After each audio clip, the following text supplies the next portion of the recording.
Hello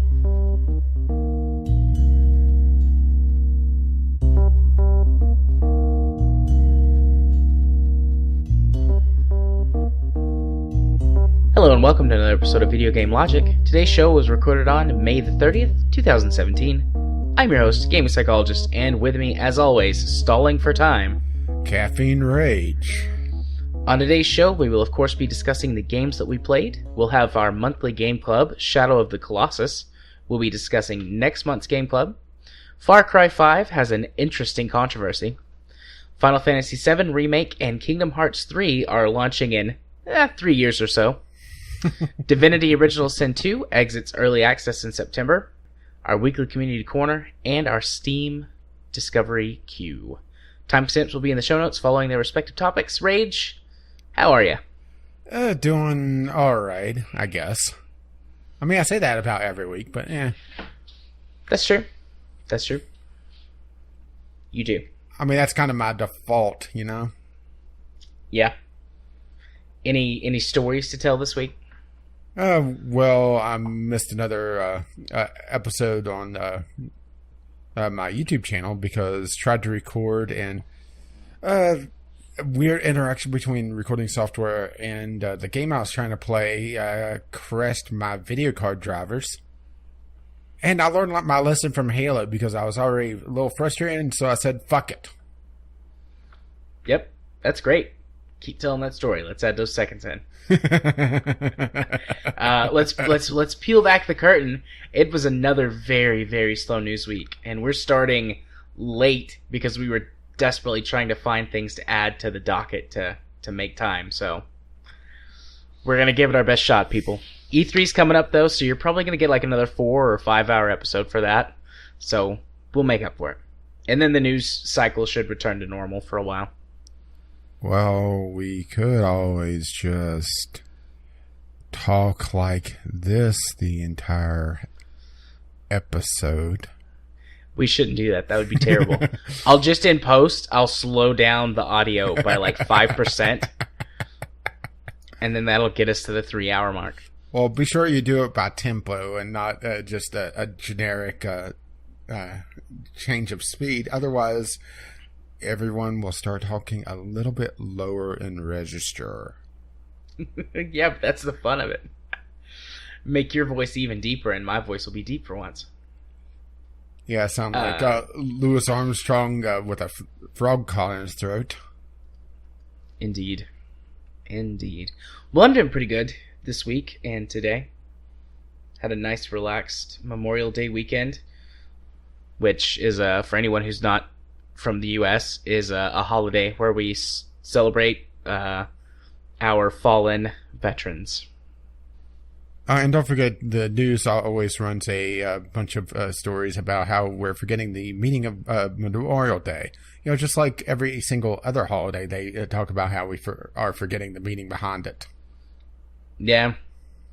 I mean, mostly people just take the day off or have the day off work and drink or sleep in or have barbecues. So that's pretty much like every holiday that's not in winter time around here. Drinking and barbecues. Don't forget guns. Yep, and guns. Some of those. And getting pissed off about video games. I didn't do that yesterday. I had a very nice, relaxed I was alluding day. to upcoming topics. That's true. Very true. God, guns, and being pissy about video games. Yeah! Welcome to Far Cry, everyone, but we'll get to that much later. It's a little tease for later. As much as I like to stall for time, I don't want to just waste time. So we might as well just go talk about the games we played this week, and maybe we'll draw that out a little bit longer too. So, Rage, what game, singular, did you play this week? Yeah, since I was fighting with my recordings, I only really got one game in because, well, I also had some time with the Game Club game. Not much time. We'll talk about that later. Did a video on Slowdrive, I guess you could call this a puzzle platformer driving game, because there is some elements of a puzzle platformer in this. And this was a game I was showing screenshots to people trying to figure out, okay, is it just me, or is something seriously wrong with the menu design in this game? Because it is retina burning. Yeah, it's a headache generator. If it was any more of a migraine generator, Nintendo would have produced it in the 90s as a handheld. Or sorry, handheld in massive sarcasm quotes as they put it on a damn stand. Virtual Boy, everyone. Virtual Boy.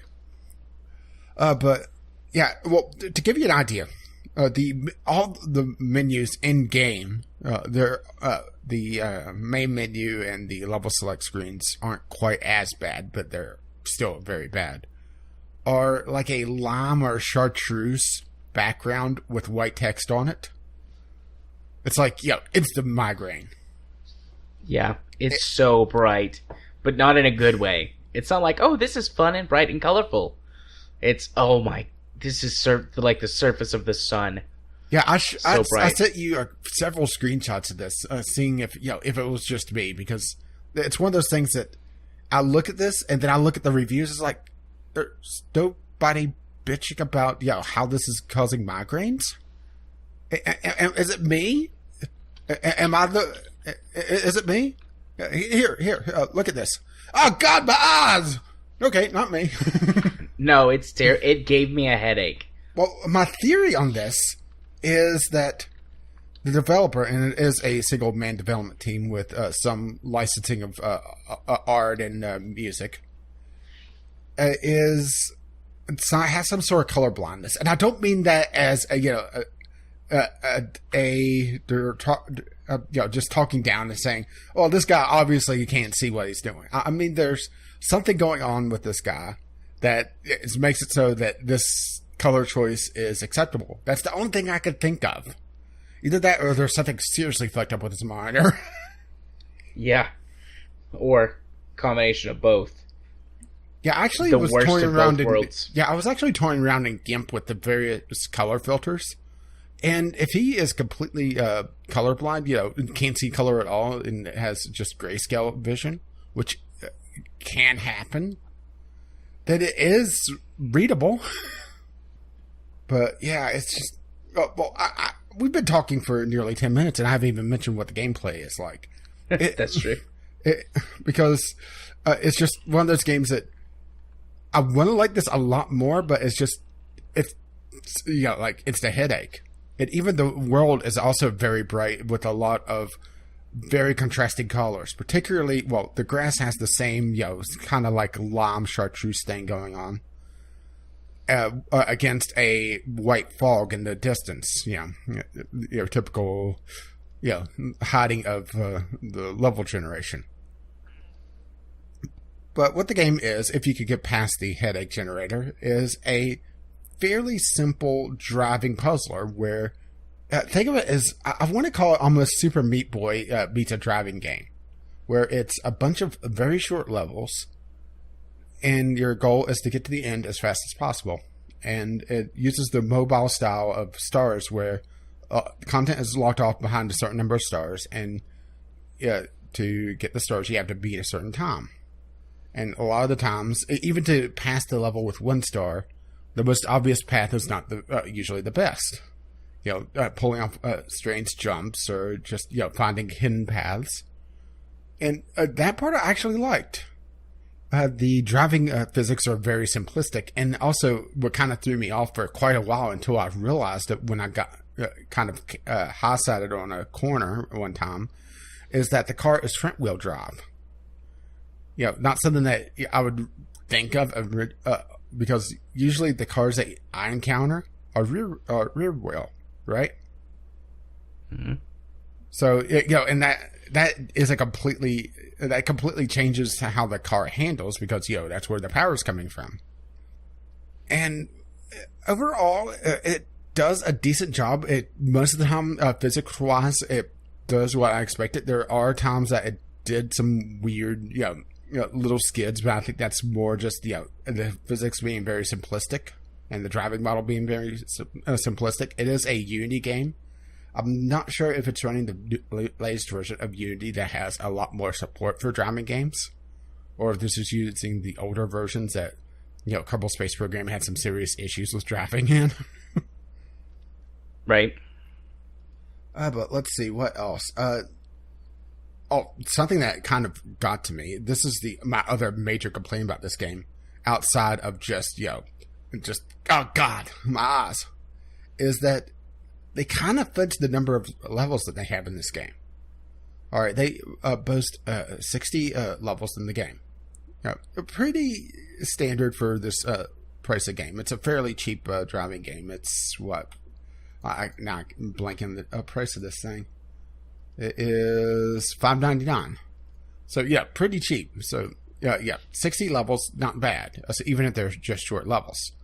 But the thing is that what they did was they have level chains where it's broken up into, I believe each world has 12 levels. So levels 1, 2, and 3 are segments of level 4. And level 4 is 1, 2, and 3 put together. So they're kind of fudging things there. See what I'm saying? Yeah, I see that. Because I was going to say, how do you fudge level numbers? It's like either you have them or you don't. But I see what you're saying. Yeah, it's technically they're different levels because the way you're approaching the levels can change just because you have the momentum from the previous levels. So yeah the first segment of the level, you may approach differently because you want to have more speed going across the finish line to get to the next segment quicker, or to pull off a big jump. Matter of fact, I think it's the first level chain, there's a jump that you can make in the standalone version of that level, but in the chain, it is a lot easier to pull off because you have a rolling start. But on the flip side of things, there are some times that you'll come into a level segment that you have a lot more speed than you normally would have, and that can make pulling off a really tight turn a lot more difficult. Right. And then there's also I didn't get to unlock the mist levels, which is essentially difficult levels that have a very short view distance, and it requires a lot more memorization of exactly what's going on. But I did unlock the puzzle levels where there's blocks moving around, and it requires a lot more timing than the other levels do. But it is an interesting concept, but it's still pulling the kind of cheesing the number of levels. Granted, it's not a lot. It's 3 levels per world, so you're essentially, well, actually that is still a fair amount because you're still losing about 12 levels, assuming you're wanting the entire 60. But there's also the bonus worlds that after you unlock or after you beat everything, it's essentially a sandbox where you're playing this level, you're told to hit these checkpoints in this amount of time, figure it out. Which relies a lot more on your puzzle solving than your driving skill, to be perfectly honest. Overall, I liked the game, but I couldn't play the game. And even the 20 minutes I did for the Sunday sampler, I was already starting to develop a headache again. And it's a real shame because I think I would like this a lot more if it wasn't so headache-inducing. It's a very simplistic art style. It's the low-poly art style, which is starting to be seen very often these days because it's very easy to do. It's bright, too bright, really. But, if they just tone down the saturation just a little bit, that's the thing. Because you could just look at the screenshots on the Steam page and just...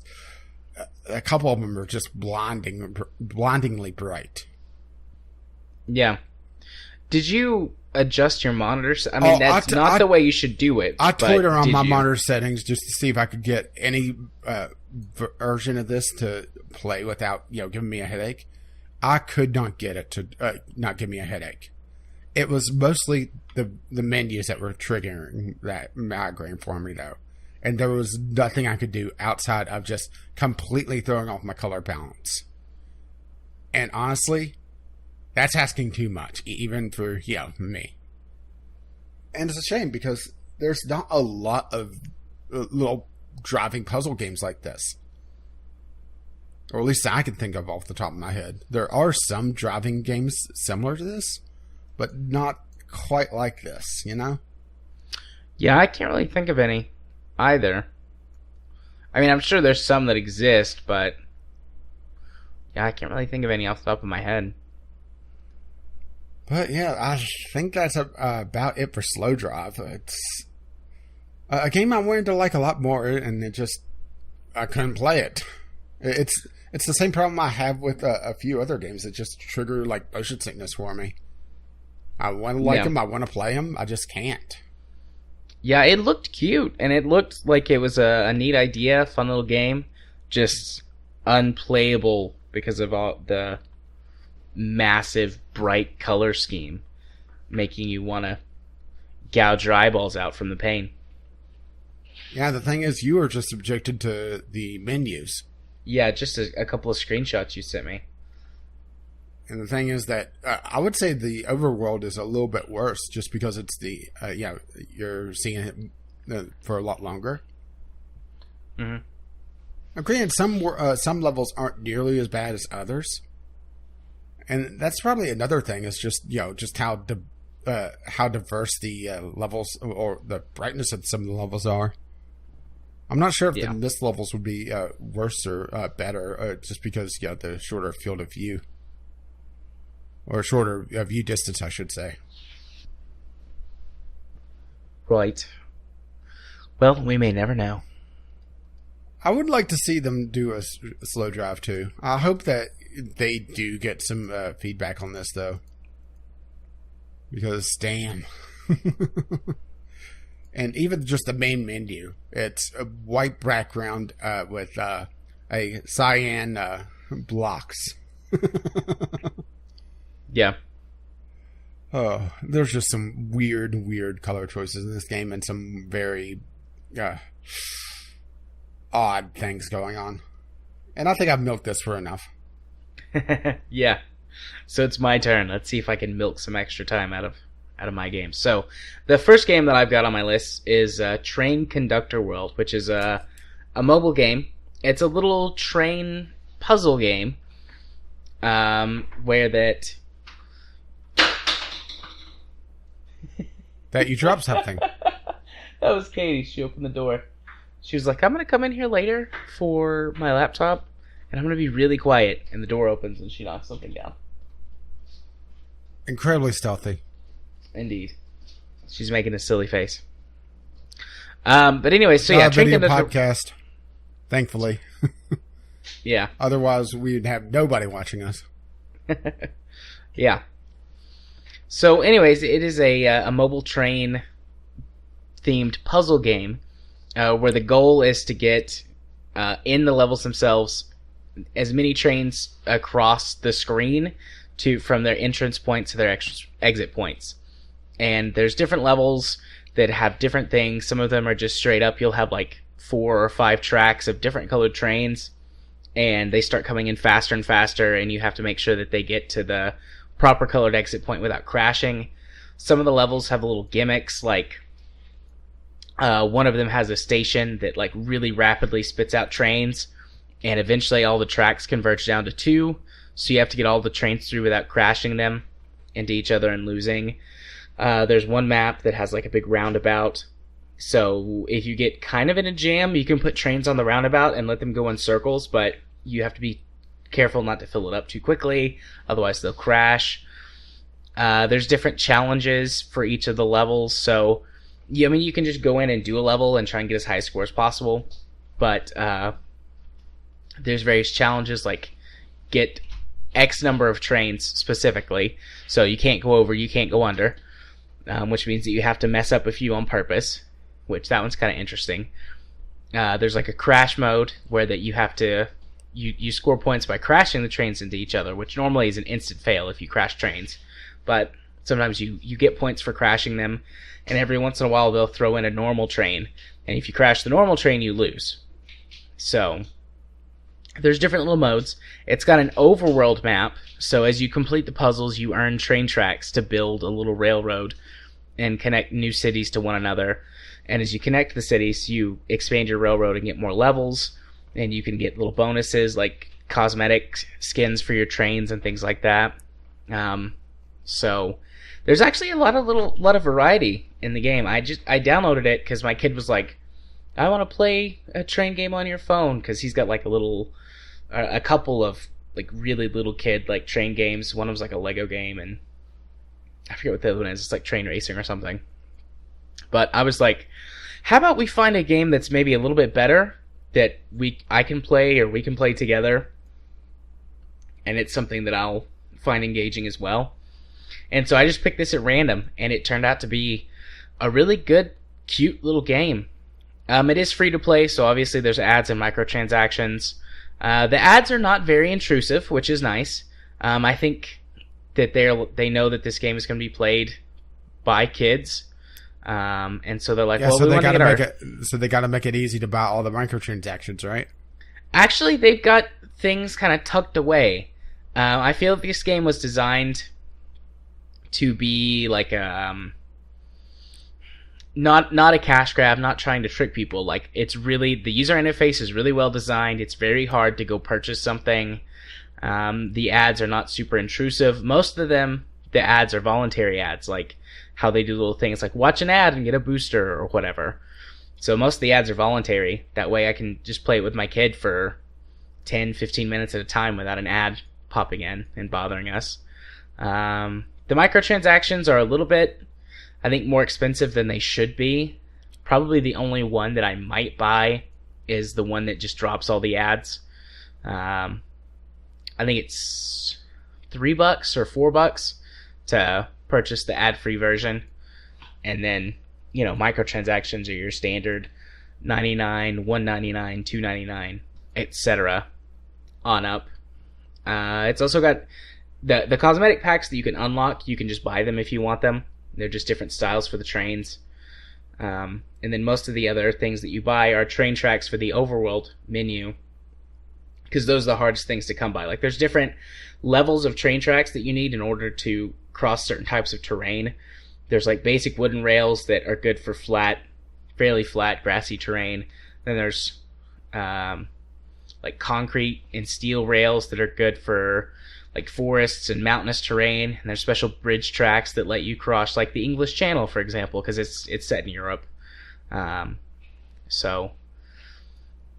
There's like an upgrade system. It's like trade in 5 of 1 to get the 1 of the next level, but that would be horrendously tedious. You get boxes pretty frequently too as you go through.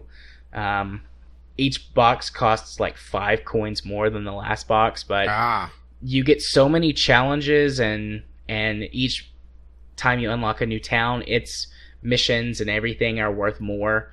So far I haven't felt that be an issue. I'm sure eventually it will be. But I've played the game with my kid for probably a couple of hours this past week, and then by myself I've played it for another hour or 2 outside of that. And as a curiosity, I decided to go to my library and see, how many train games I have, and I only have a couple. Well, that's my job to do all the train stuff. I have Final Station, Factorio, of course, Ticket to Ride, and that's about it. Yeah, I have a lot of train games. I can't imagine why. Oh, I have Cities in Motion. Technically, that's a train game. Yeah. An A-Train. I also got Pain Train. Yeah, that game doesn't look very good. So, yeah, this is a fun, cute little game.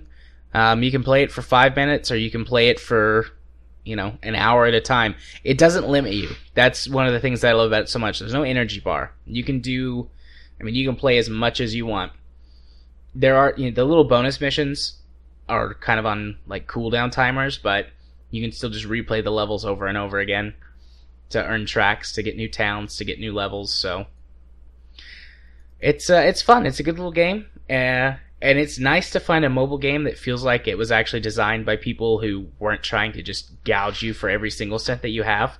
That's pretty rare. I mean, that could change at some point. At some point, it could be,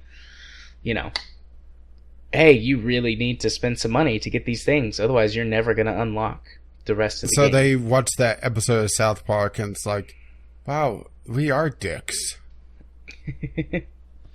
I believe it's freemium isn't free. It's basically talking about all the mobile games and how exploitative they could be. Yeah.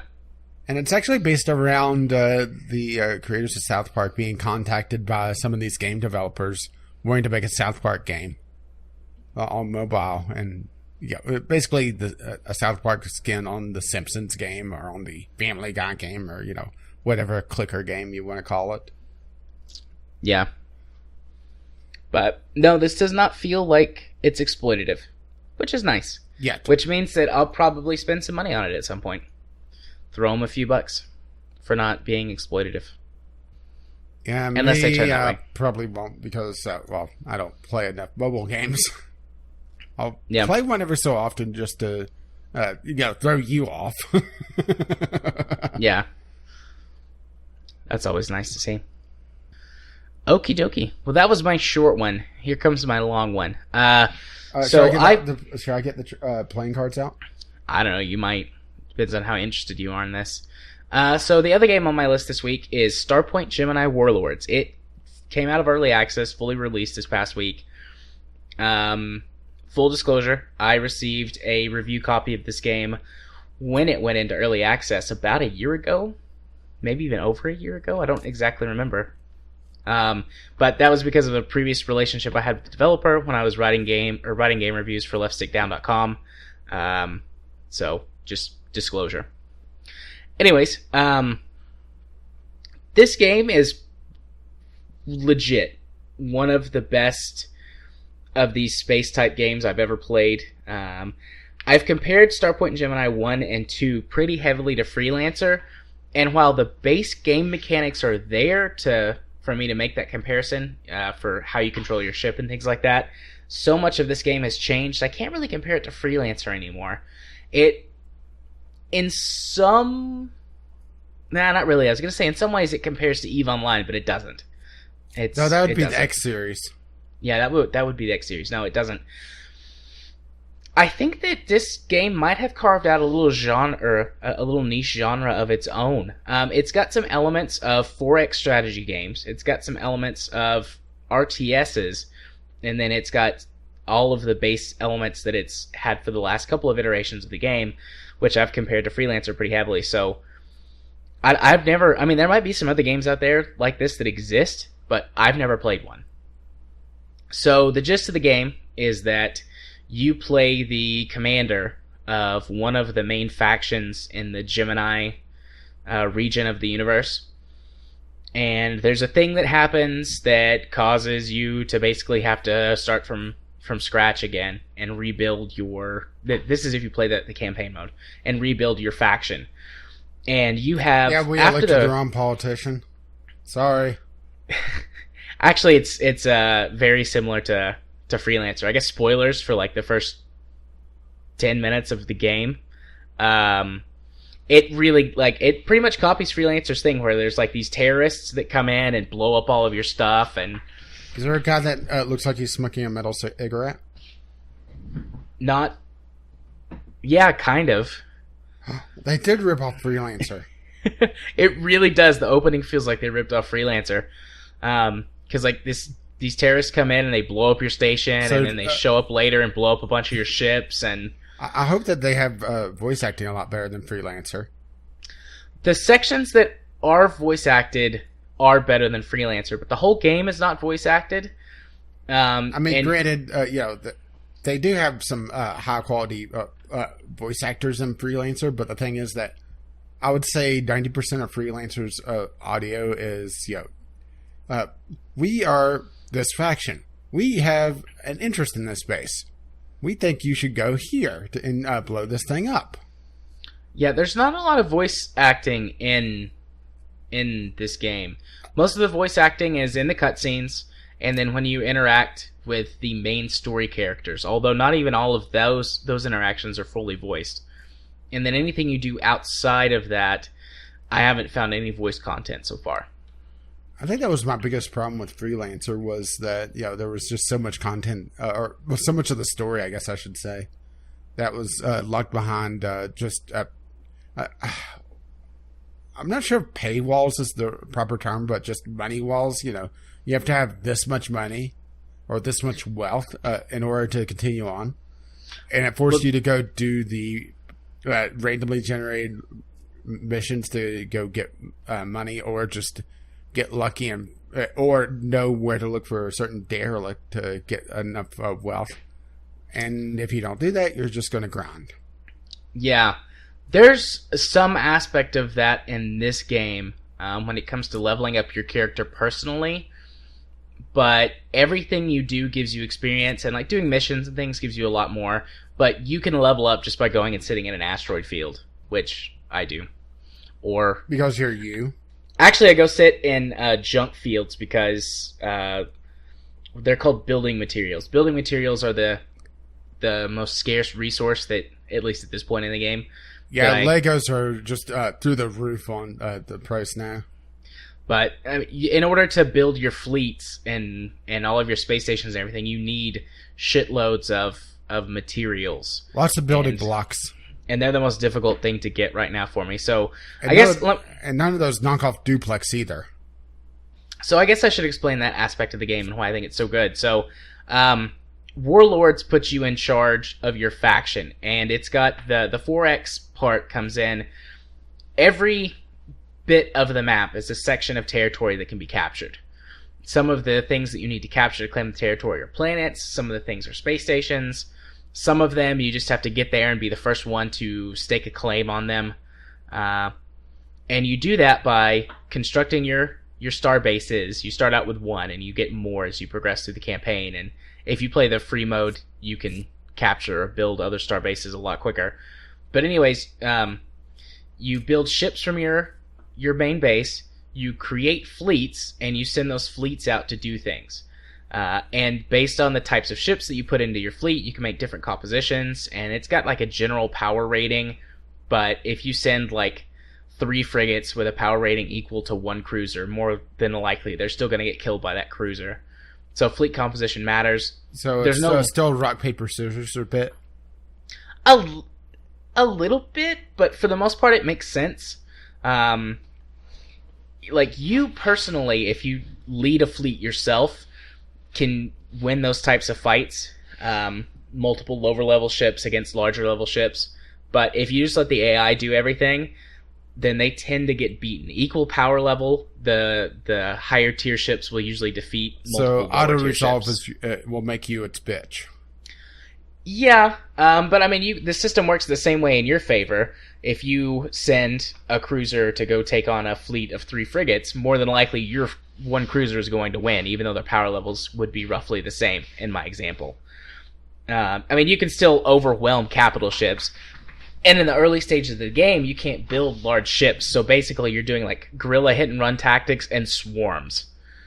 I'll build swarms of little gunships and just send them after stuff, and it's like, I know you're gonna die, but you'll either whittle it down enough that I can come in and finish it off, or you'll actually kill it and there'll be like one ship left, and you're getting a promotion, young man. But the thing that I like about it the most is there's no limit. Like, you have a general, it's called your command capacity, and that's how many ships that you can control total.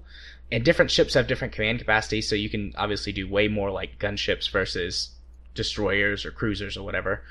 But you can just make one big fuck-off fleet and just send it around to just destroy everything. Or you can do multiple smaller fleets, and you're only limited by your maximum capacity, which you naturally rises as you capture territory. And then you can do research to rise it, and do things like build space stations, which can give you bonus capacity. Pylons. Yeah, you can build additional pylons. And it's just a really well done system that makes sense. And I don't feel like that anything that they've done with that system in particular is bad. It's really intuitive. It's really easy to get into and figure out. It's got a slow start in the campaign, because like I said, it's really hard at the beginning to get the materials you need to build vessels.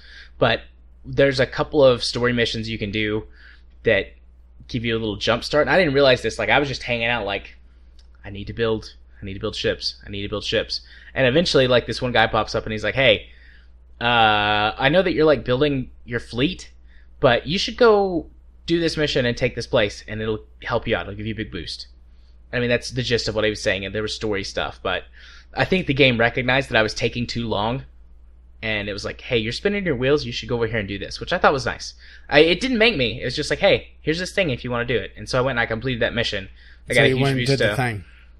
I went and did the thing, and then I got a huge boost to my materials production, and I feel like I'm getting back on track now. But the AI also is not stupid. They're trying to take over your territory just like you're trying to take over theirs. And you have allies that you can call on for help, or kind of use as a buffer to protect you from pirates and the factions that are not your allies. But there was this one base that was really, really important to a shipping lane in the area. And I didn't really need it. I mean, it was nice to have it, but at the stage that it was, I didn't need it. But every once in a while, the faction that was my enemy would go off and try and attack one of my allied factions. And every time they would, I would send a guerrilla force, the suicide force, basically go blow up or capture the space station that was the trading post. And then I would just abandon it. If I captured it, I would just abandon it. And or if I destroyed it, then I would just leave the area, and then they'd come back and rebuild it, and then I'd do it again.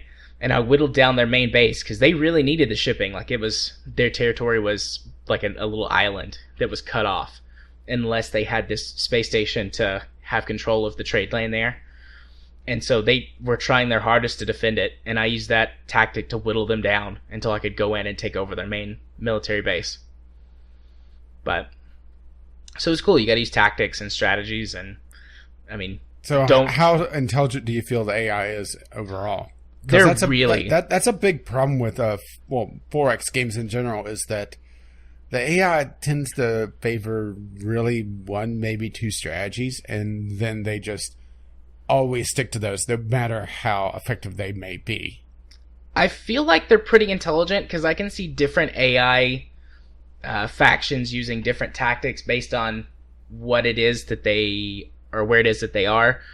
For example, the ally that's closest to me they're really, really big. They're like one of the main factions in the game.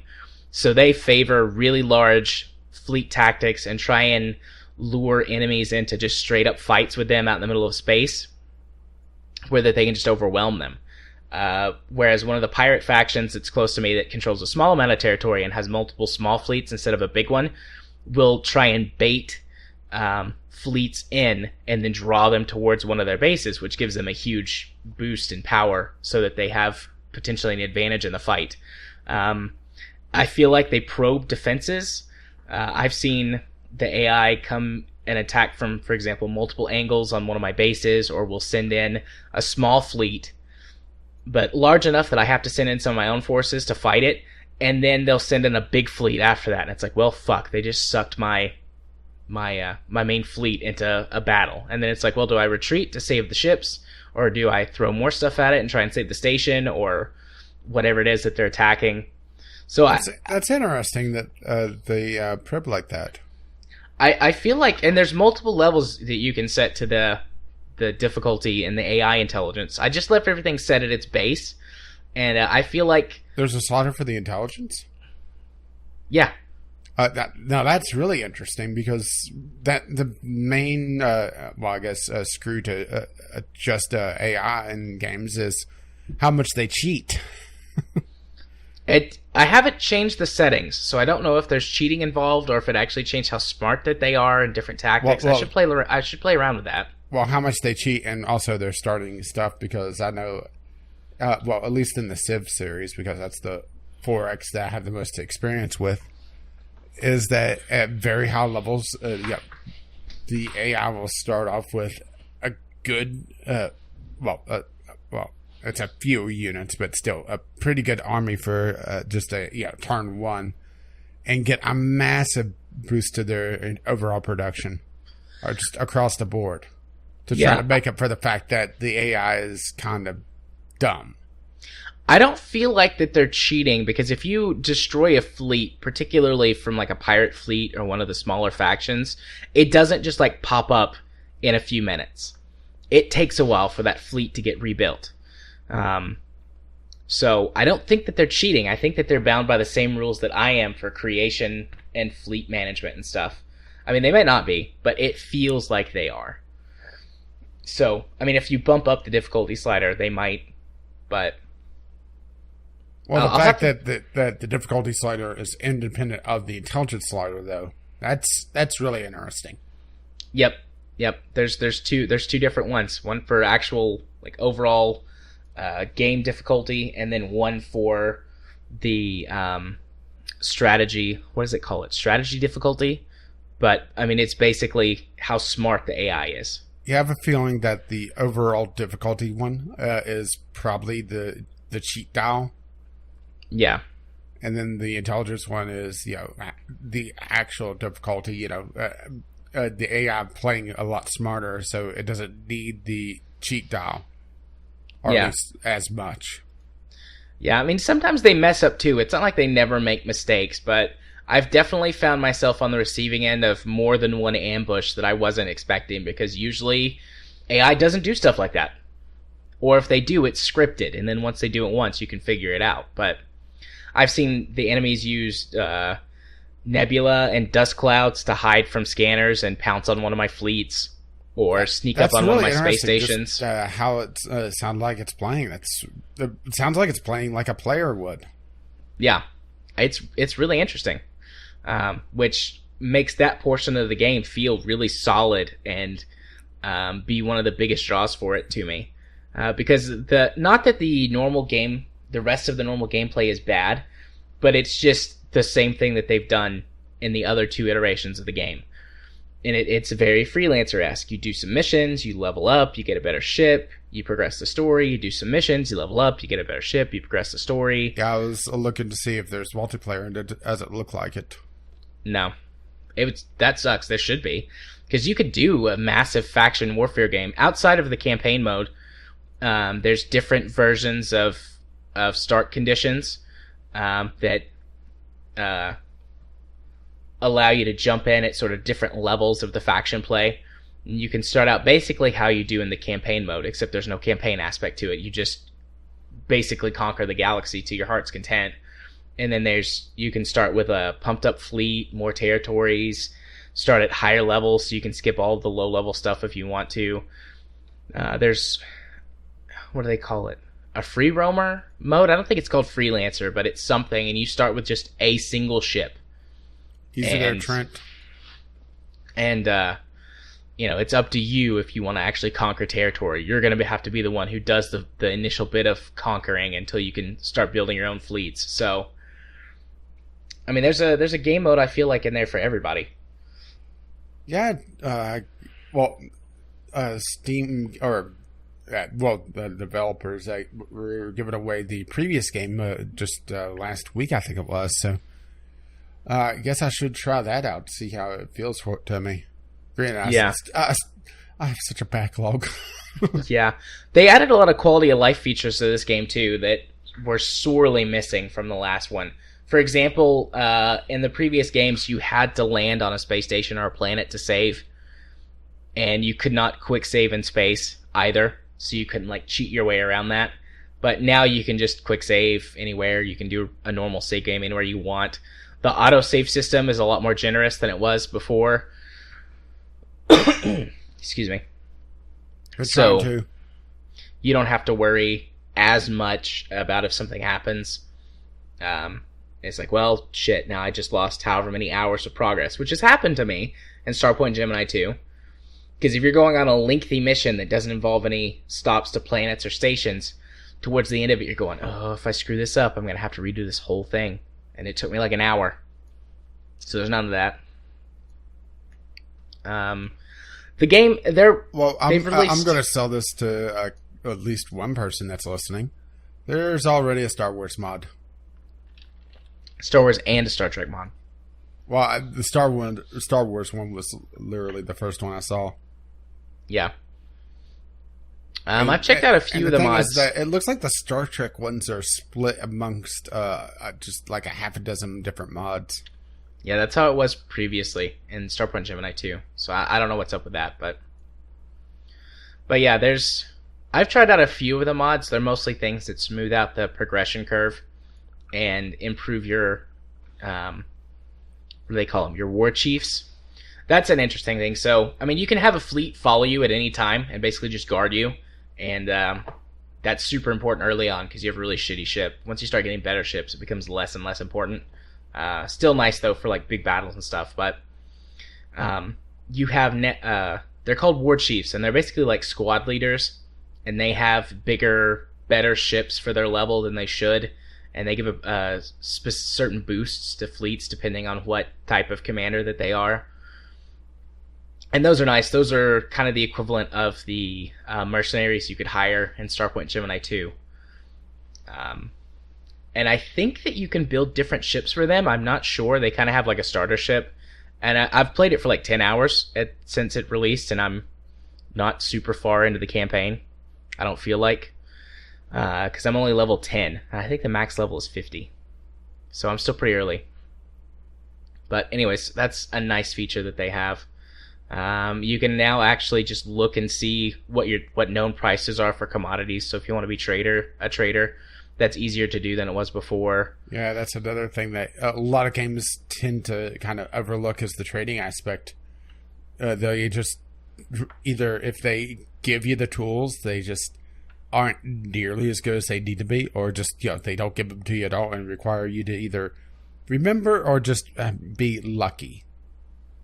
Yeah, the previous Starpoint games were like that, but in this one, whenever you're looking at trade commodities, you can just whenever you've got one highlighted, you can hit known prices, and it pulls up the screen, and you can look at all the prices across the galaxy and historic prices and things like that. So it makes it a lot easier to be a trader. And mining and things is actually a lot better and more productive in these games than before, because once you get to the at least in the campaign mode, I'm sure this is immediate in the other modes, but once you get to the part where you're actually in charge of everything again, whenever you go mine things, not only do you get stuff for yourself to sell, but you get resources for your base. So you can just get generic ore for your base that is one of the resources that you need to build stuff.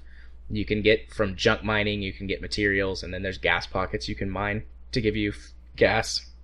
The game does have a few bugs, though. I've had it crash on me once.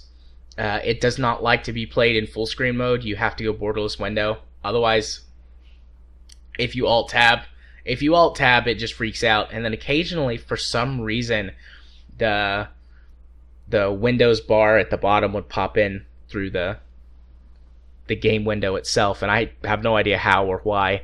Various games, that's just a Windows 10 quark. Yeah, so it needs to be played in borderless windowed mode. And then the occasional bug here or there will cause missions to, particularly campaign missions, to pop up. I had one mission that I failed because all of a sudden, like, I was nowhere near it, but it popped up and it was like, oh, hey, you have to go do this thing for this mission. And then it gave me a timer. And I was like, I'm sure if I was there, that would make sense and this would be enough time. But I'm halfway across the galaxy for this mission. And I failed it. And thankfully... Extreme hard mode. Thankfully, just reloading my save, that didn't happen again. So I was fine. But yeah, but that doesn't bode well that, missions could just pop up randomly. Yeah. They've already put out several bug fixes, or bug fix patches that are supposed to take care of stuff like that. In general, the game is pretty stable. Actually, it's a lot more stable compared to Starpoint Gemini 2 at this point. But it's still, like I said, it crashed on me once, and it's had a few freak outs where I've had to save and quit the game and reopen it to get the windows to look right. It's not too performance heavy. It's got some dips. It's got a beautiful star field and nice particle effects and stuff. If you get too much going on screen, it can even like bog down my machine. But after I turned down a couple of settings, I haven't dropped below 60 except for when the game initially loads. For some reason, it'll run at 15 or 20 frames until everything loads in. Just streaming everything in? Yeah, it struggles with that. But I mean, there's a lot of shit going on around you, so I cut it some slack on that. And then once the initial load is done, it's fine. You can fly across I think it's because it loads literally the entire galaxy, because you can fly anywhere you want with no loading screens. That's impressive. There's no loading screens when you land on a planet or a station. Like, there's a little animation, but it's not hiding a loading screen because you can just skip it. Like, you hit spacebar and it skips the animation and you're right to being landed on the station or whatever. So, the game is super, super smooth. I'm thoroughly enjoying it. I think I'm going to do a review of it for my channel. I want to play through the bulk of the campaign before I do so, because there could be some weird little quirks or something that I find. That happened in Starpoint and Gemini 2. I got to a point in the story I was just like, fuck this. I just can't. It was one of those things, it's like, alright, now you need to grind out 20 levels to get a battleship so that you can complete this mission. And I'm like, I'm not spending 10 hours grinding 20 levels to get a battleship for this story mission. Fuck off. Sheesh, even Freelancer wasn't that bad. Yeah. Usually it was an hour, maybe 2. Yeah. And that's when I just started listening to podcasts. Yeah, I listen to podcasts while I play this game. I'll just pause to do story missions, because, I mean, you're not missing anything while you're flying around. I'm basically like a pirate king, or a pirate queen. I played, my character's female. But I'm basically a pirate queen right now, because I'm building up my base. I'm constantly hanging out in the border territories between me and well, any other faction, really. Pirates like to hang out there. And capturing their ships and either pressing the ships into service if they're not too damaged, or if they're better, like, quality ships, because ships come in different tiers and qualities, so even the same ship, you can find better versions of it. And then if they're shitty, I just send them off and have them stripped down for parts. That's basically what I do. I'm building like little roving bands of pirate fleets. It's like, alright, go fuck those guys up. So, what's your animal companion? My animal companion. Actually, it's a robot. I got a mod that turns my first officer into a robot. I'm not sure if that's allowed for a pirate. So, are you required by the pirate code to have an animal companion as a pirate? I'm not sure. If I am, though, if that's a thing, let me know. There are actually animals that you can buy as trade commodities, and I'll just be sure to leave one in my on my cargo hold at all times and just say that's my animal companion. I mean, to be fair, they are more guidelines than rules, though. Indeed. So, overall, I'm really, really enjoying this game. If we get done early enough tonight, I'm going to play it some before bed. I was playing it right before we got started. I almost was late. I mean, I guess I was a few minutes late because I saw what time it was. I was like, my computer's been on for 2 days. I should do a restart before we start the podcast. And I need some water and to go to the bathroom. So that's your excuse. It's the game that I'm constantly wanting to play right now. And here, I'll just go shoot things in Warframe. Yeah. Mostly because I need some action because of, Game Club. Yeah. And that would be a great segue, but I have one more thing to say before we segue. I take full credit for this game. I think I've mentioned this before, but when I got Starpoint and Gemini 2 and did a really big review / write-up of the game for the old site, I put like this little thing down there, like suggestions or questions to the devs about things that they should implement. And it was mostly just out of like my morbid curiosity. Like, it was like after the review and the recommendation for the game and everything, so anybody who didn't care like to read it wouldn't have seen it. And everything that I suggested is in this game. Building space stations, fleet management, making mining and resource gathering more important, planetary bombardment, like everything that I suggested is in this game. So, I mean, that's probably, they might have used some of my ideas, but probably they were already working on this or had this going. But so that royalty check is coming in any day now. Yeah, for my narcissism, I'm the reason this game is made. Right. Alrighty. Well, let's go from talking about a really interesting and exciting game to talking about one that didn't quite live up to our expectations. For this month's Game Club, we played Shadow of the Colossus. I'm not sure if what I did could be called a play. Okay. Well, Shadow of the Colossus. This is one of those games that people talk up in pretty much any list of the best games of all time. it's pretty much always on, I would say, the top 20, maybe 30. And that's probably lowballing it, to be perfectly honest. And well, no, sir, I don't like it. Okay. How much of it did you play? I only got the first 2 Colossi down. And Okay. Probably about an hour and a half of gameplay. I mean, I was able to get the first Colossus pretty easily. Well, the first one happens pretty quick. Well, as easily as I could. I mean, we'll get to that. Yeah, and I guess we should. And the second one wasn't too bad. I kind of did it the way they didn't intend, and was able to figure out an angle to shoot the sigils on the feet to make the thing fall over. It was just trying to get the damn thing to actually climb on the fucking thing.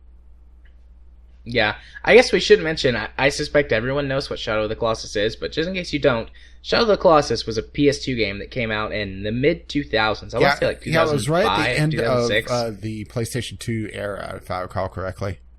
Technically, the PlayStation 2 made it until, 2016? Yeah, something like that. But, but before the PS3 came out. The main line run for the PlayStation 2, and it was...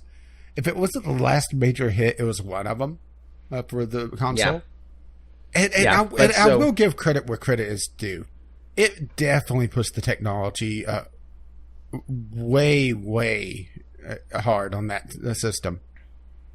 And I will say that even today, some of the things they do in that game is impressive, particularly how much weight the Colossi have in their movement, and how they actually feel like they're these massive, massive monsters, and not just, a model that's been blown up. There's a certain weight to the animation and how they move that just hasn't been done since. Yeah, so in Shadow of the Colossus, you play Wander, a character who's basically makes a deal with the devil to revive his girlfriend.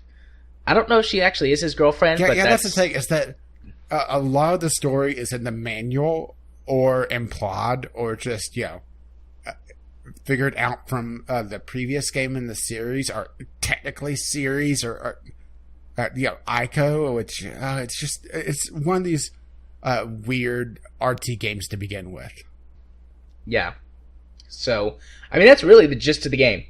There's little cutscenes throughout. Yeah, and there is a grand total glimpses at the story. And there's a grand total of what is it? 16 enemies in the game. Yeah, there's 16. So the only enemies in the game are the Colossi themselves. There's like these little lizard things that you can kill and eat in order to boost. I believe the lizards boost your stamina. Yeah, and then there's the fruit boosts your health. Yeah, there's fruit that boosts your health, and that's it. I will say that movement-wise and how the game looks, it feels like a predecessor to pretty much, I would say Breath of the Wild, actually, just the way, especially the horse moves. Yeah. It did, based on just how videos look of Breath of the Wild, I haven't played it yet. Mostly because I'm waiting for emulation to be a little bit more stable and to get the new computer up and running.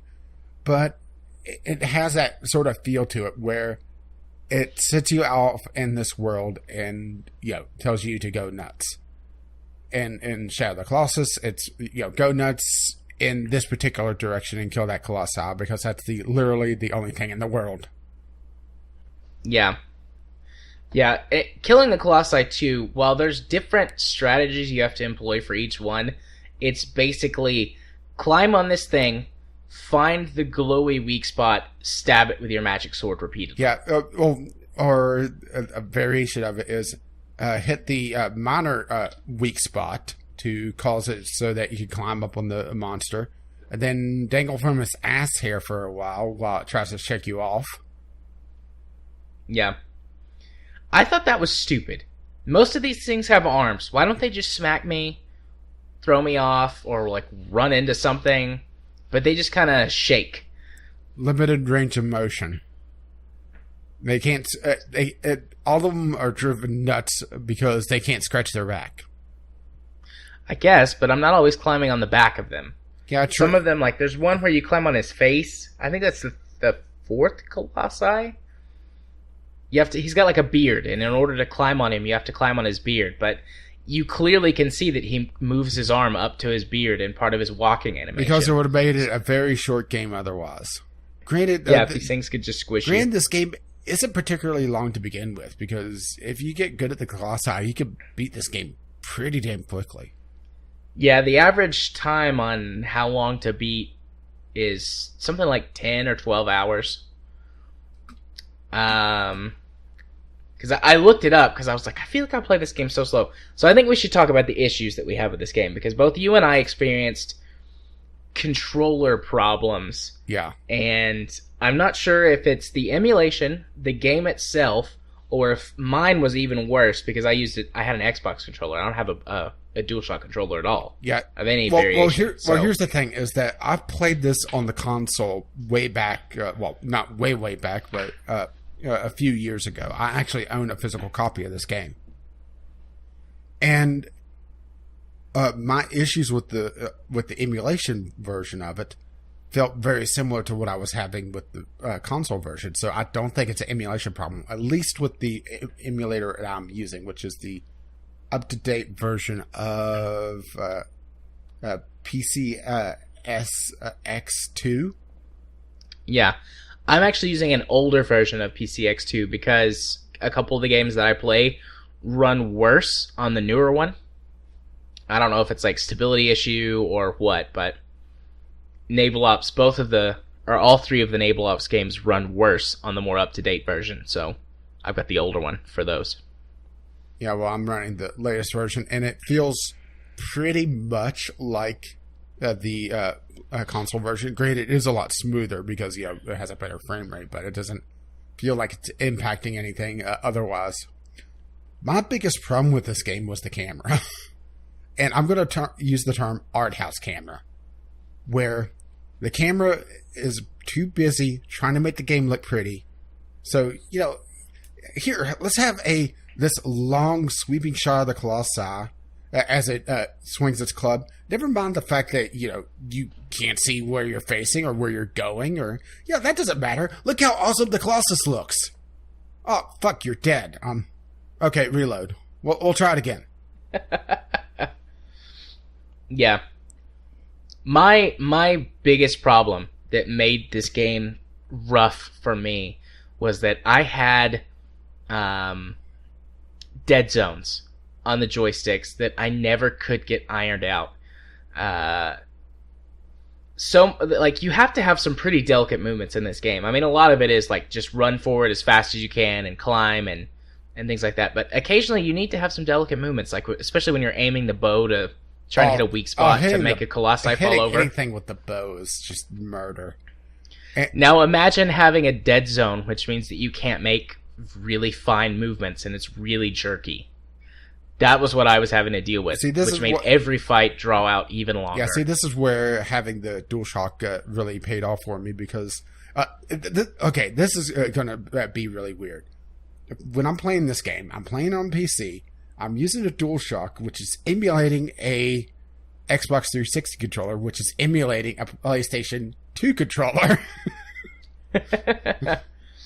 Nice. But the bonus of this is, because I'm using my DualShock 4, is I'm using DS for Windows still, and I'm able to alter my sensitivity of the controller a lot more than you can. So if I really cared about this game, which I don't, but if I did, then I could spend the time to dial in the sensitivities just enough, or have different profiles where, while I'm on the overworld, going in between the bosses, which is really a very short part of the game, have one set of sensitivities, and then have it where once I'm in the boss fight, I could switch over to a different profile and drop the sensitivity on especially the right analog stick. That's where a lot of the trouble was. Well, I mean, I could have done something like that too, but I'm too lazy to do that. Well, I just didn't care enough about the game. Yeah, ultimately my fix was just to turn the sensitivity down. Or no. Would it be up or down? Everything moved slower. Yes. So, whichever one I'm looking for that made the controller or made the movements go slower whenever I turned the joystick. I still had the dead zone, but when I got out of the dead zone, it was less jerky.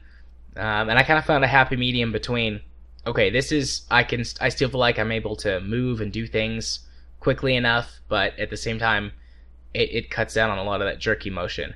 So, well, also, but I mean, I played it for like 10 hours, which is, a little bit on the quick side, but still like within the beatable range of time. And I only got to the 5th Colossi, or is it the 6th one? It's the bird, the flying Colossi, and I just couldn't do it.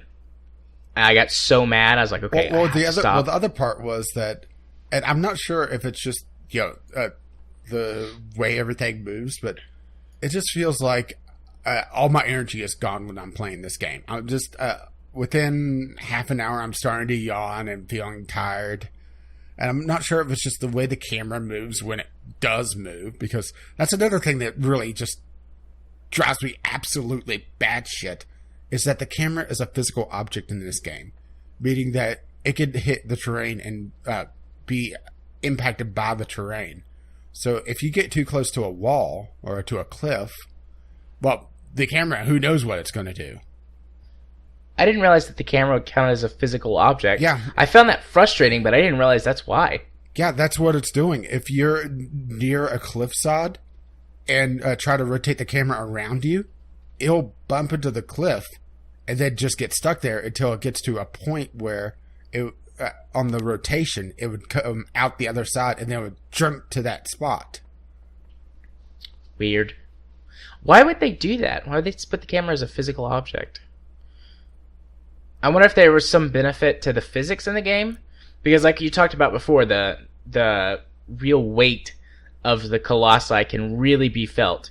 And sure, part of that is definitely how they animated that, but I think a lot of it is like Camera every time they well. take a step or smash the ground next to you or whatever, I mean, the camera jumps around, but not in a way that feels fake, if that makes sense. Yeah, it has the proper weight to it. And that's a lot of what modern gaming is having trouble with, is just having the proper weight to movement, having the proper weight, especially to combat, to weapons.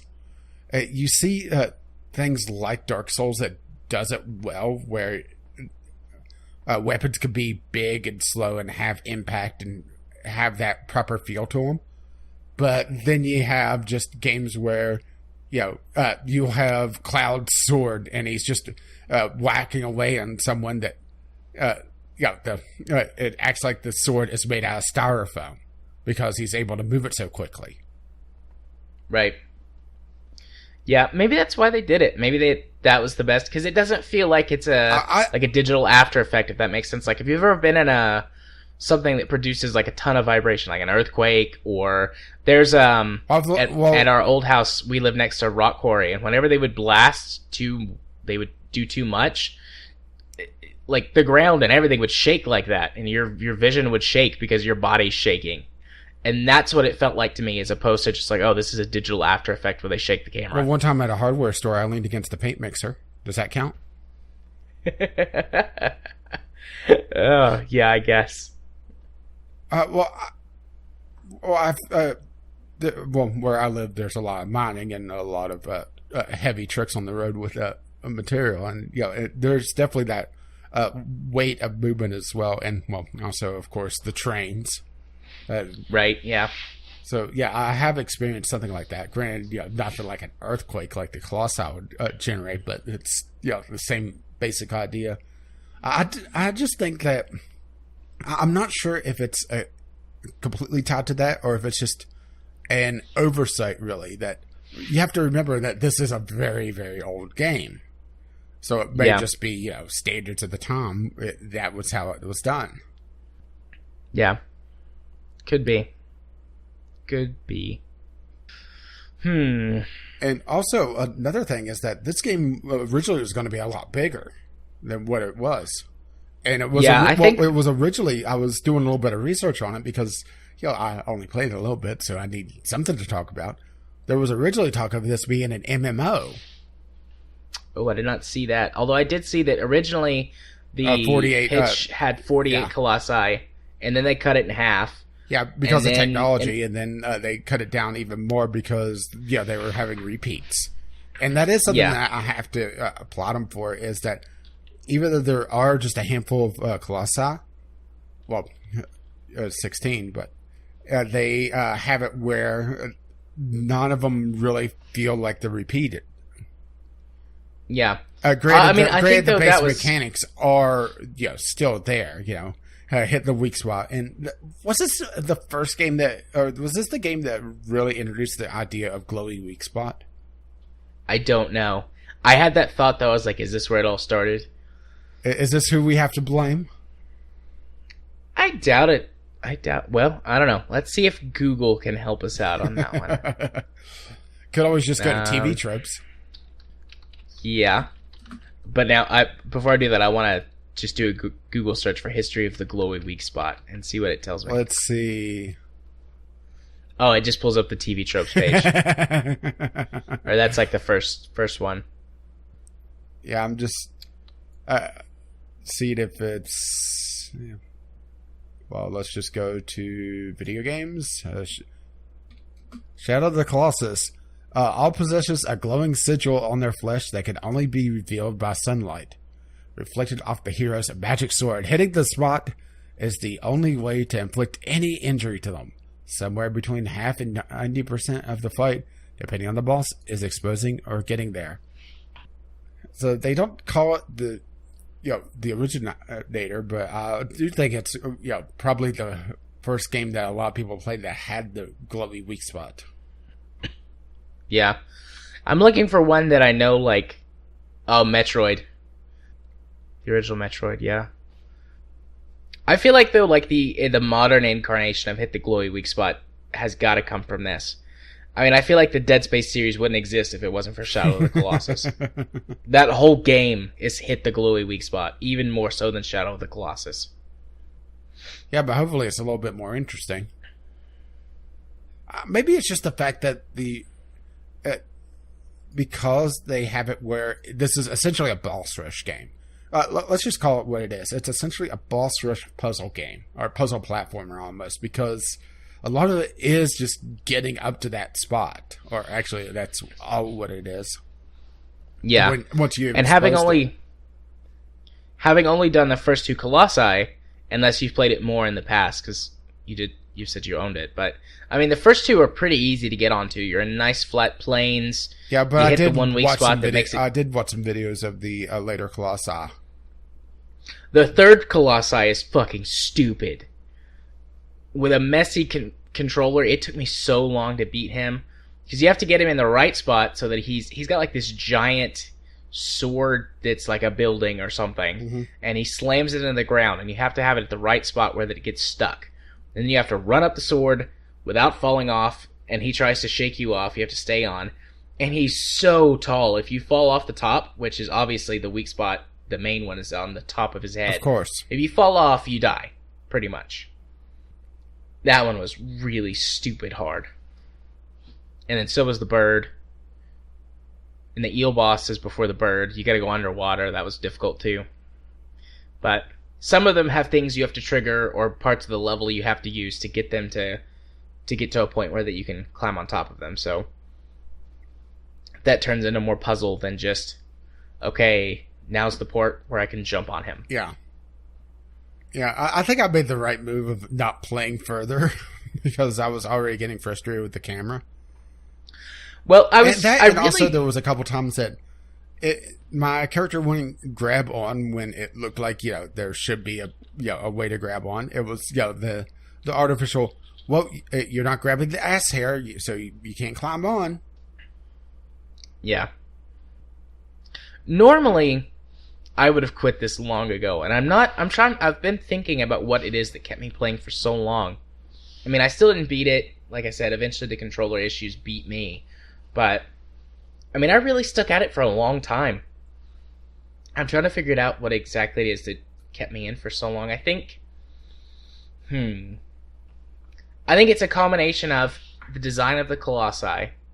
Because like you said, they were all different. There was no repeats. They all felt And even to unique. this point, or even to this day, technically, if you could get past the graphical problem, or not even problems, but the graphical fidelity, technically, it is still an impressive game. I was gonna say I still thought that it was pretty. It's dated, that's for sure. Yeah. But I still thought that it looked good, and I was impressed at how good it looked. Because I'm thinking along those lines, like, man, they made this a decade ago, and the other PS2 games that I emulate, most of them look like hot garbage. Well, this is actually pretty. This is essentially an art house game, though. They cared more about making the game look pretty than making it play well. Yeah. Don't get me wrong. It is playable, but you could definitely tell where the focus of the game was. The fact that the dodge roll is 2 buttons that if you hit them not perfectly at the same time, half the time you're not dodge rolling. Yeah. How do you feel about the soundtrack? Maybe that was part of what was putting me to sleep, because it is a very in the overworld, there's not a lot of music, if I recall correctly.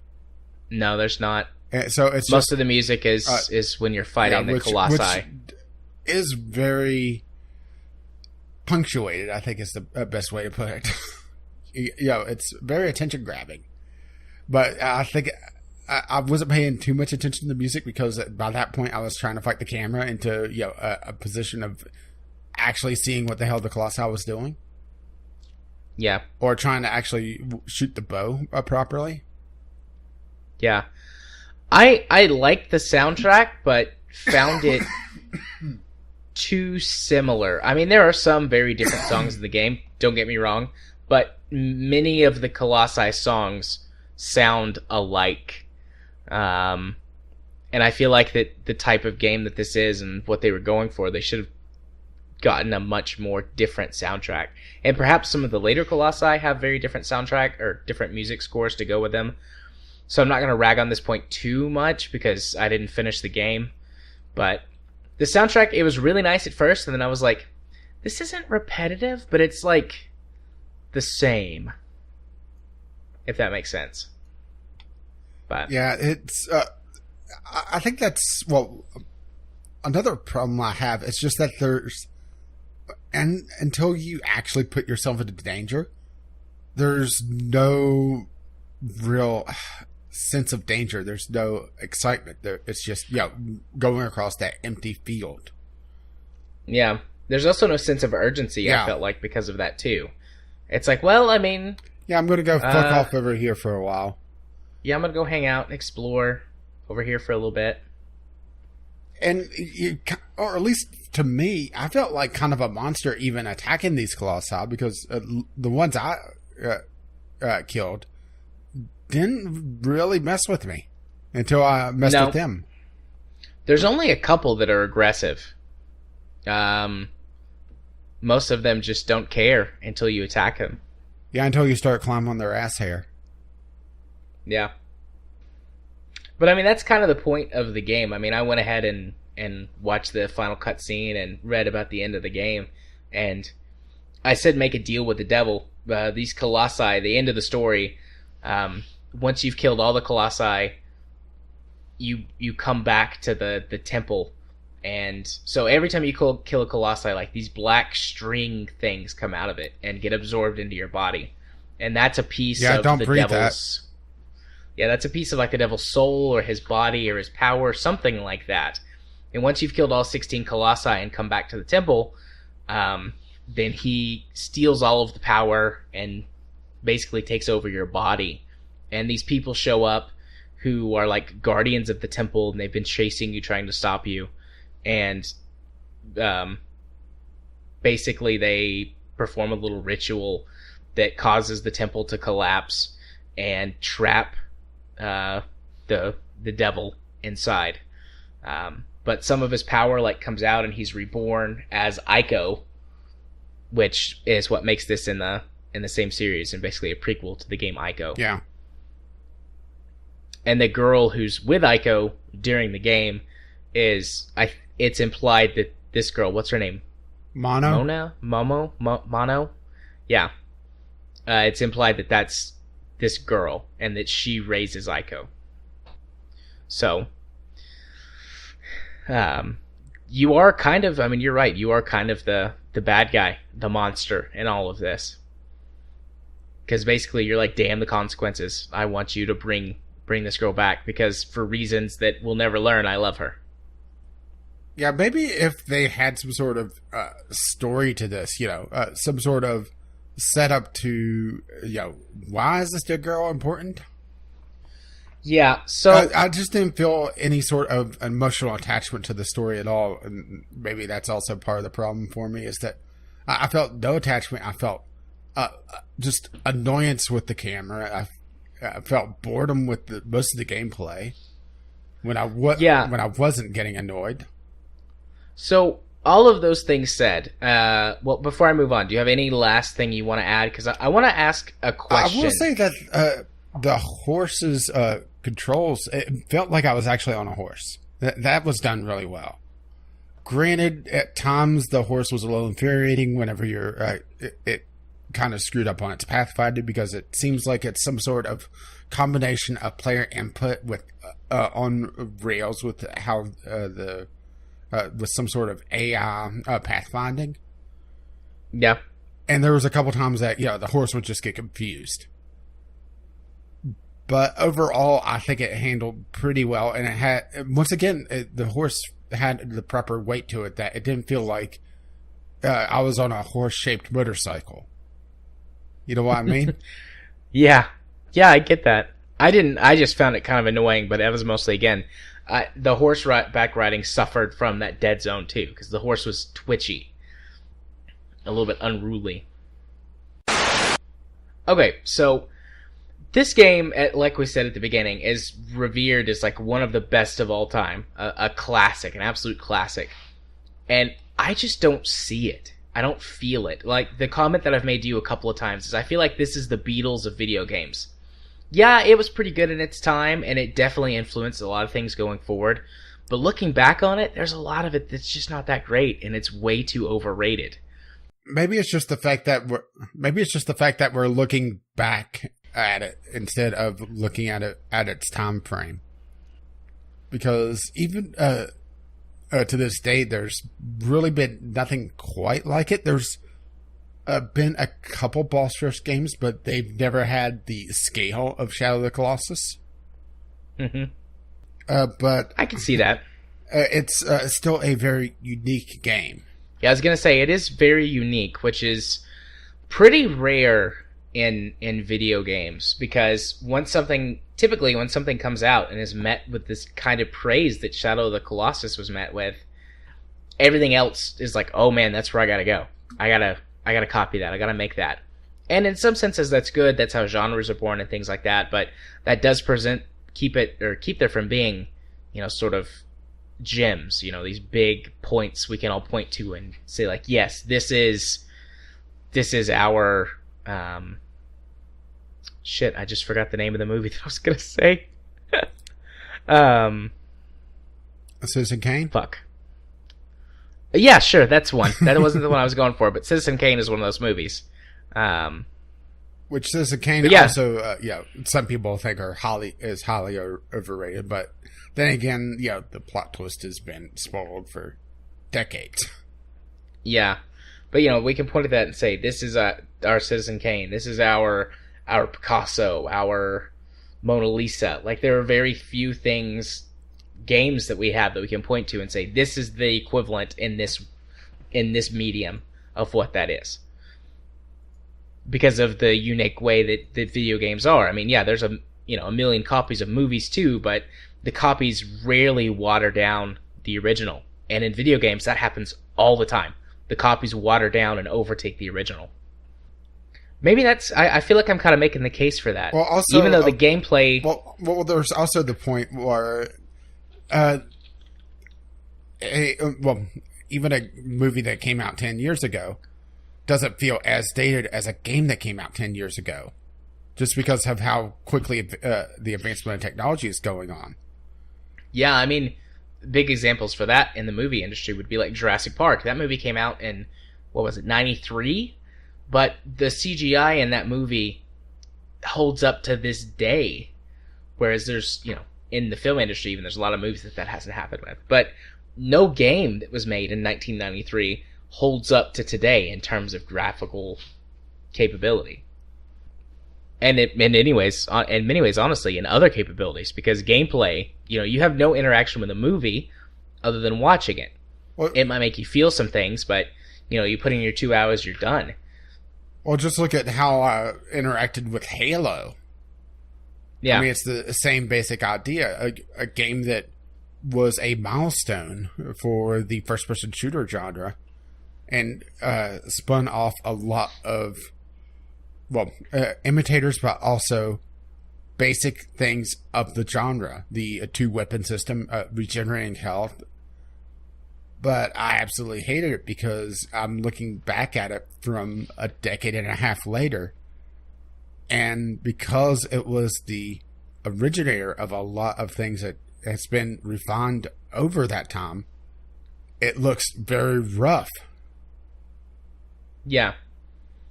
And that rarely happens in other mediums. I mean, I can think of a few films that it's happened to, but I can think of a lot more games than films. And I mean, I'm a bigger gamer than I am a film buff, but I consider myself to be a pretty good film buff. I mean, I forgot Citizen Kane earlier. Shame on me, but shame. Shun the non-believer. I do historically have a really bad memory whenever I need something on cue, so. But okay, I think that we just kind of answered we answered my question. Because you're right. Looking at it for what it is an art piece, this game sticks out way more than a lot of games that I can think of. And for its time, its controls were probably fine. Because the controls have come a long way in the last 10, 12 years. Yeah. And controller functionality even, just due to improvements in technology. I mean, the DualShock 2 was a fine controller, but it ain't, an Xbox 360 or an Xbox One controller. Or just look at the DualShock 4 controller. Yeah, just look at the advancements over the from DualShock 2 to 3 to 4. How they've made it a lot more precise. And that's not even throwing in innovations that they've had, like with the touchpad on it. Yeah. So. And plus, I also have extra things where I could program macros to make it so that dodge roll could have been just I don't know, clicking the left thumbstick. I'm not sure if there was a control on that or not. I can't recall. But something like that, where I could have made things a lot simpler if I was motivated to, and I just wasn't. Yeah. So, I feel like we're drawing to a close on this one. Do you have any final comments you'd like to add before? Maybe this was a mistake on our first emulation title because we got no feedback and no letters. Maybe we should have picked something a little bit more mainstream or more popular, because I do think Shadow of the Colossus is a very divisive title as well. Because you get people like me that are more about game mechanics than art. I honestly have never heard anyone have the opinions that we've had on this game. I'm sure that they're out there, but I think that the people like you or me wouldn't touch this game. Like, even me. I'm big on stories, but this game doesn't have very much explicit story. And so there's not that to draw me in. This game has a Dark Souls style story where it's implied. It's stuff that you look into yourself. It's not given to you in a cutscene for the most part. And I will do that. I will go the implicit route, but I need something to draw me in. And this game doesn't have anything to draw me in. It doesn't have an explicit story. While I'm not as frustrated at the general lack of mechanical, stability or mechanical, whatever you want to call it, as you are, I had my own issues that were enough to make me quit playing because it got too frustrating. And I'm not blaming that entirely on the game. I think the biggest problem is that I had an Xbox One controller. And it just, the emulator and everything just went, it's just not going to work with this one. So, I'm not blaming that entirely on the game, but I think it is some of the game's fault because you had problems with that too. So yeah, and it felt very close to what the console version felt to me. Yeah. So I guess my last question is, would you recommend people going back and playing this game? Oh, that's a tough one, because if someone wants to play something that makes you feel like you are a very tiny speck against a giant monster, this does it excellently. But if you want something that plays well, well, you are so out of luck. I don't think that you should emulate this. I think that if you own an original copy for PS2, or you can buy it for the PS3, I don't know if you can buy it for the PS4 from the store, PlayStation Store, but if you can get it that way and play the sort of, I guess, official version, I think that this would be okay to play through, to experience it. But if you don't have that capacity, I think you should stay away from emulation. And at best, if you want to experience it, honestly, just watch a YouTube full play. You're not missing much because the gameplay's so bad. So I feel like this game. I will say that the gameplay is very rough, but I think you would be lacking some if you just watch it played, because it does lack the interactivity and the puzzle solving aspect of it. Because a lot of people that play it on YouTube, especially the ones that are going to have a lot of views that you'll find easily, will be the ones that know how to beat the game. Yeah. And a lot of it is figuring out, okay, where's the glowy spot? And then trying to get to the glowy spot. Yeah. That's fair. That's a fair point that I didn't think of. I wonder, hang on, I need to check something. What is the world record speedrun for this? I think it's like 6 or 7 hours. Because I looked that stuff up. I don't remember exactly, but... Let's see. Shadow of the Colossus speedrun record. 1 hour, 7 minutes is on this one. So you were slightly off. I wonder if there's like an exploitable glitch or something. Oh, there's several exploitable things, like the Colossus that you were having trouble with. The one with the giant fuck off sword. That's one that I saw people talking about, was that if you jump just right when he's grabbing the sword, you could skip that entire segment and land right on his head. Oh. Nice. Let's see, speedrun demos, Shadow of the Colossus. Yeah, here's one that's an hour and a half. I mean, it's quite amazing, the speedrun community. Yeah. Let's see, Shadow of the Colossus speedrun leaderboard. Looks like the record right now, at least on this leaderboard, is 1 hour, 28 minutes, and 14 seconds. How do they get through the travel time so fast? I mean, it's not like traveling from the temple to the Colossi doesn't take tons of time, but... although I guess glitches or exploits or whatever to run faster or glitch through segments of the level or whatever. Well, I know the time attack on some of the Colossi is just a couple minutes. Yeah. I'd be something to watch, I guess, is one of the speedruns. And this leaderboard looks pretty active. The last update on it was a month ago for the third place holder, which is an hour, 31 minutes, and 59 seconds. The difference between first place and second place is 4 seconds. Damn. We've talked about speedrunning a couple of times. I find speedrunners fascinating and amazing, but I would never want to do that because to me that would sound miserable. Yeah, to do speedrunning, you have to absolutely master a game to the point where, well, some speedrunners actually play their games blindfolded. Literally. That's insane. It's a fascinating thing. I would never want to do it, but I just love watching awesome games done quickly, because there's just some amazing stuff that people could do.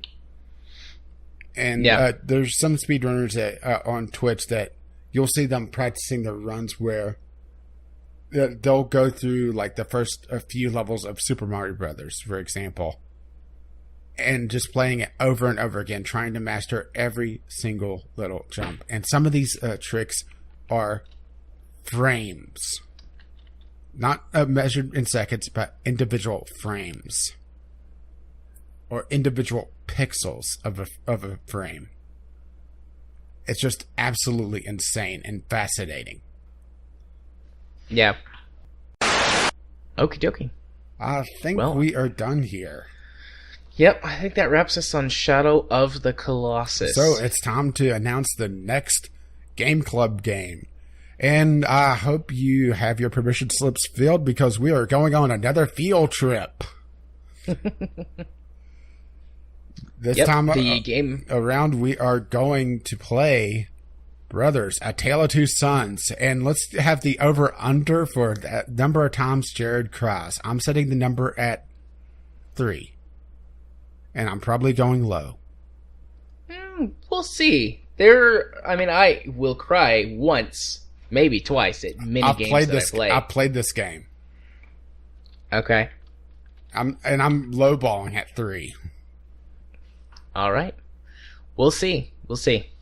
I've never played it, so I'm not going to take a guess. But I do know that this game can go for the feels.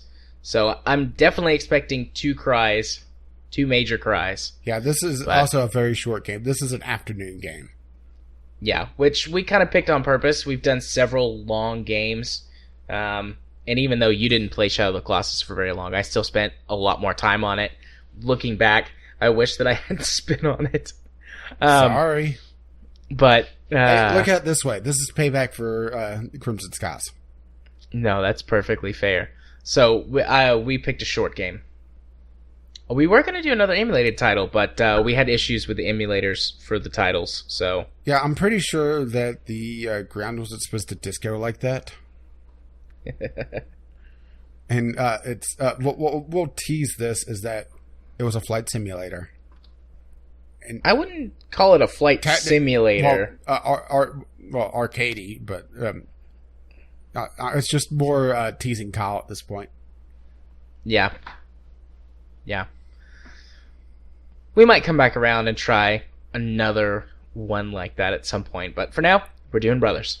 We'll figure out the next one when the time comes. Yeah, and we're gonna have to. Yeah, and then between now and when the next game comes up, we also have the Steam Summer Sale. So probably mid-June, we'll look at the next several months and put out a list of games to look at.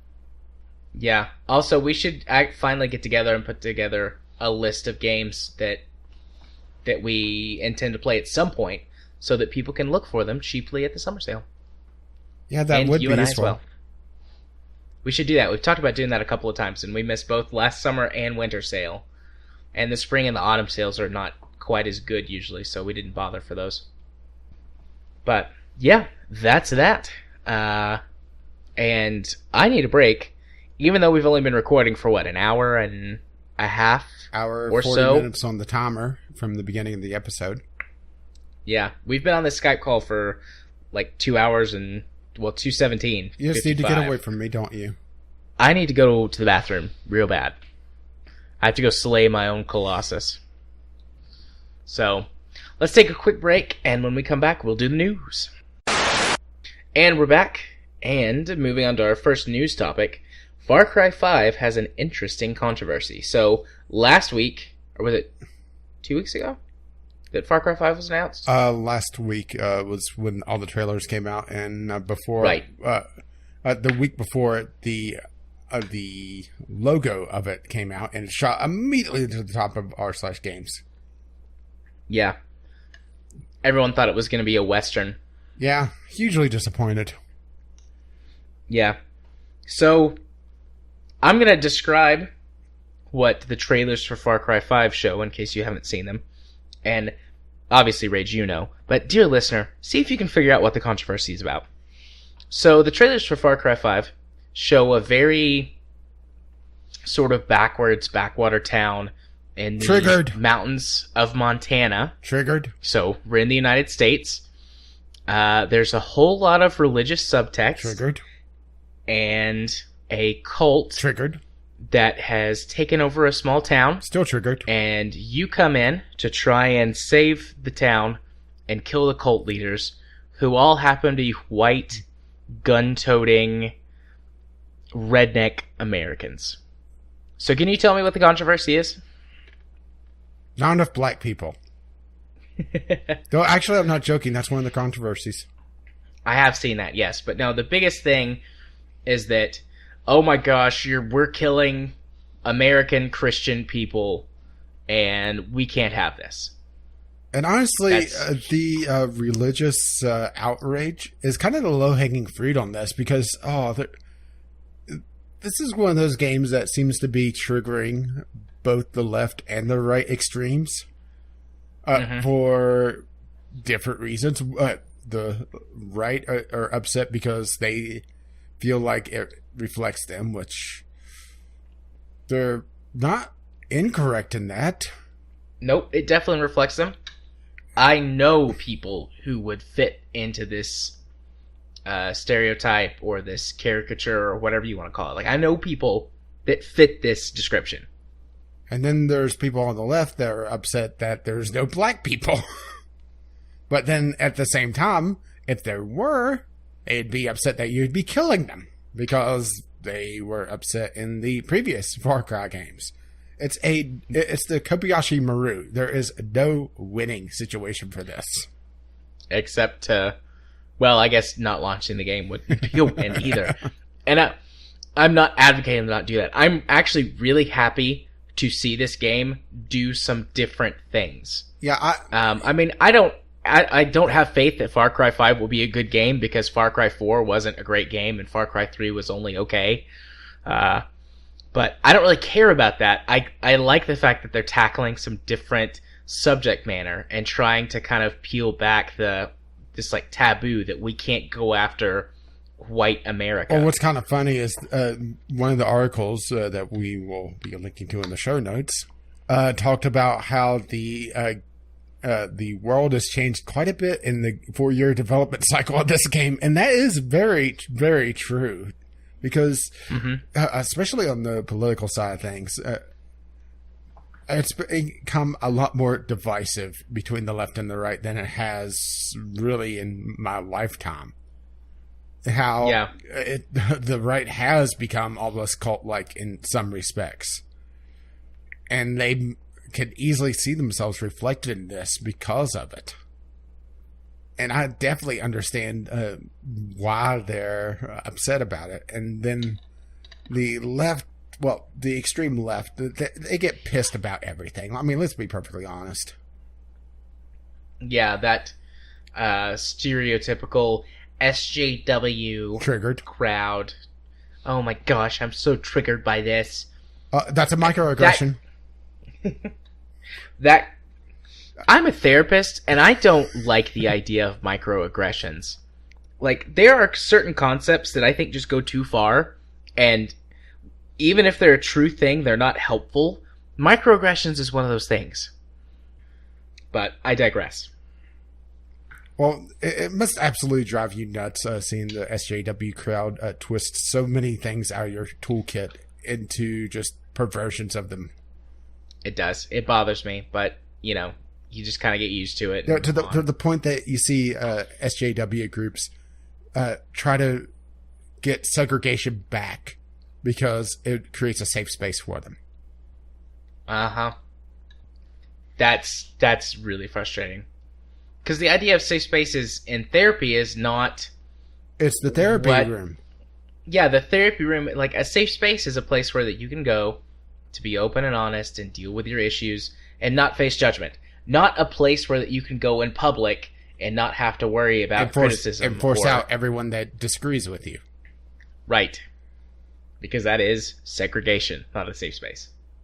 But the controversy around this, well, there's a lot of controversy, mostly because it is a AAA game tackling even a remotely controversial subject. It causes a lot of controversy these days. But there is really, I would say, 3 distinct groups. There's the group that feels like this is being reflected of them. There's the group that's pretty much always outraged.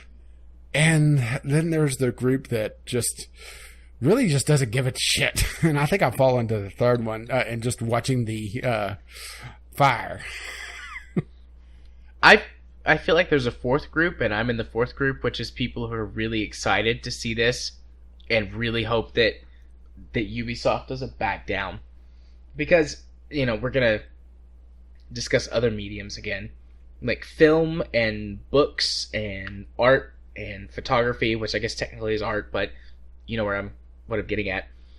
All tackle subject matter like this. Nothing is off limits or taboo to them. And yeah, sure, there are things that come out that are controversial, but there's not this kind of visceral response to it most of the time. Well, but every time a video game comes near a touchy subject, there's a huge outcry. And I mean, these things exist. Domestic United States homegrown white terrorism exists. It's a thing. And there are cults here. Well, it's not like and things like that fit this bill. What was it? Oregon, a militia group set up a camp in a national park. Yeah, I think. I'm pretty sure I have the right state, but this has happened within the last 3 years. Yeah. As a matter of fact, that may be one of the story points that or one of the inspirations for this story. Yeah. As a matter of fact, if I recall correctly, they were calling out for donations, and 4chan was sending them just barrels of lube and dildos. Yeah, I remember that. Buying like the 55-gallon drums of lube or whatever off of Amazon and sending it to them. Yeah, because they were calling out for donations of snacks because they were running out of food. Which, you would think a militia group would be more prepared. You would think. Typically, these Heartland Prepper sort of people are. But I think the reason why you see this outcry, well, one, I think a lot of it is a group that is upset about literally everything.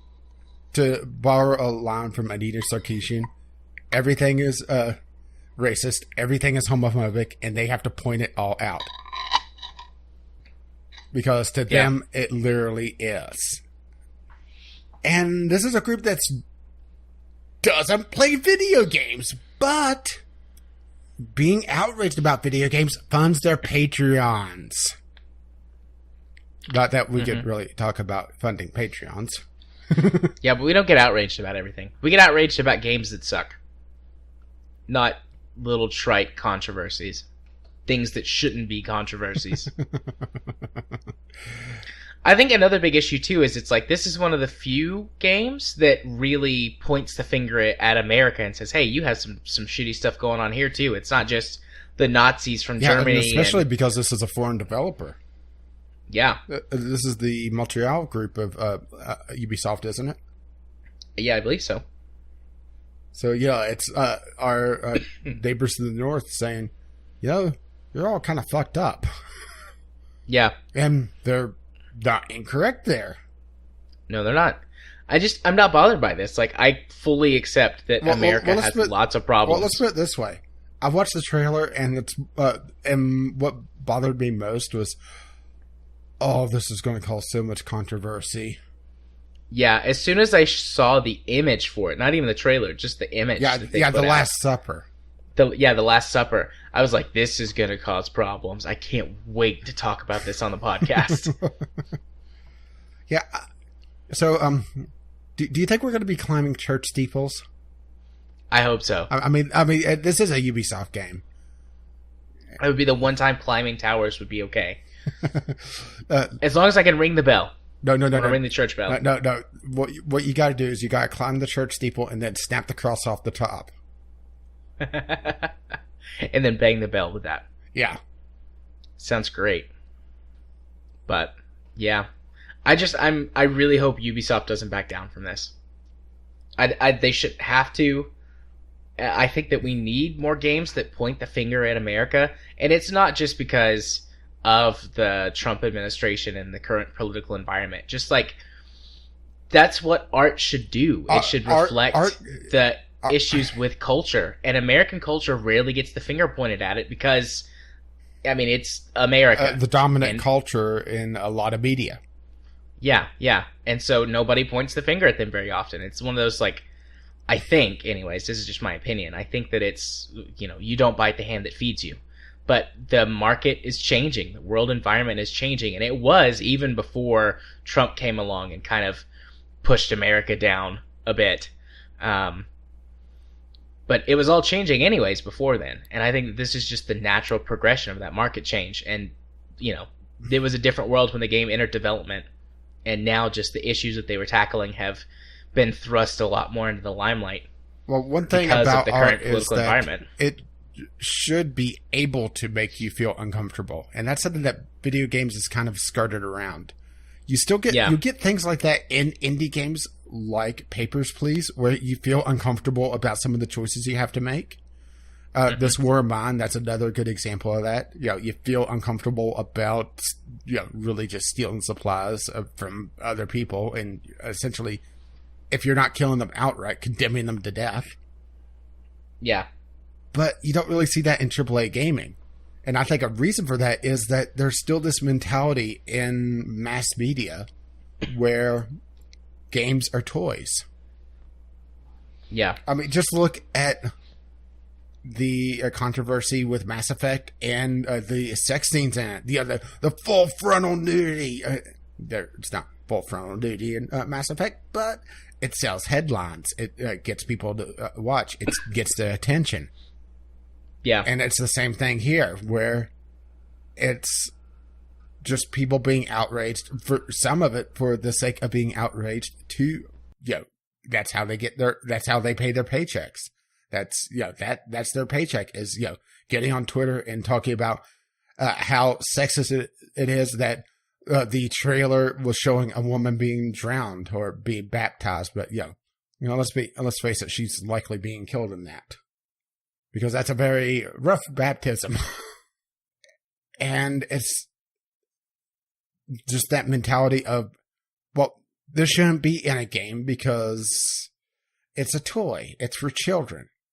No, video games is a medium for stories.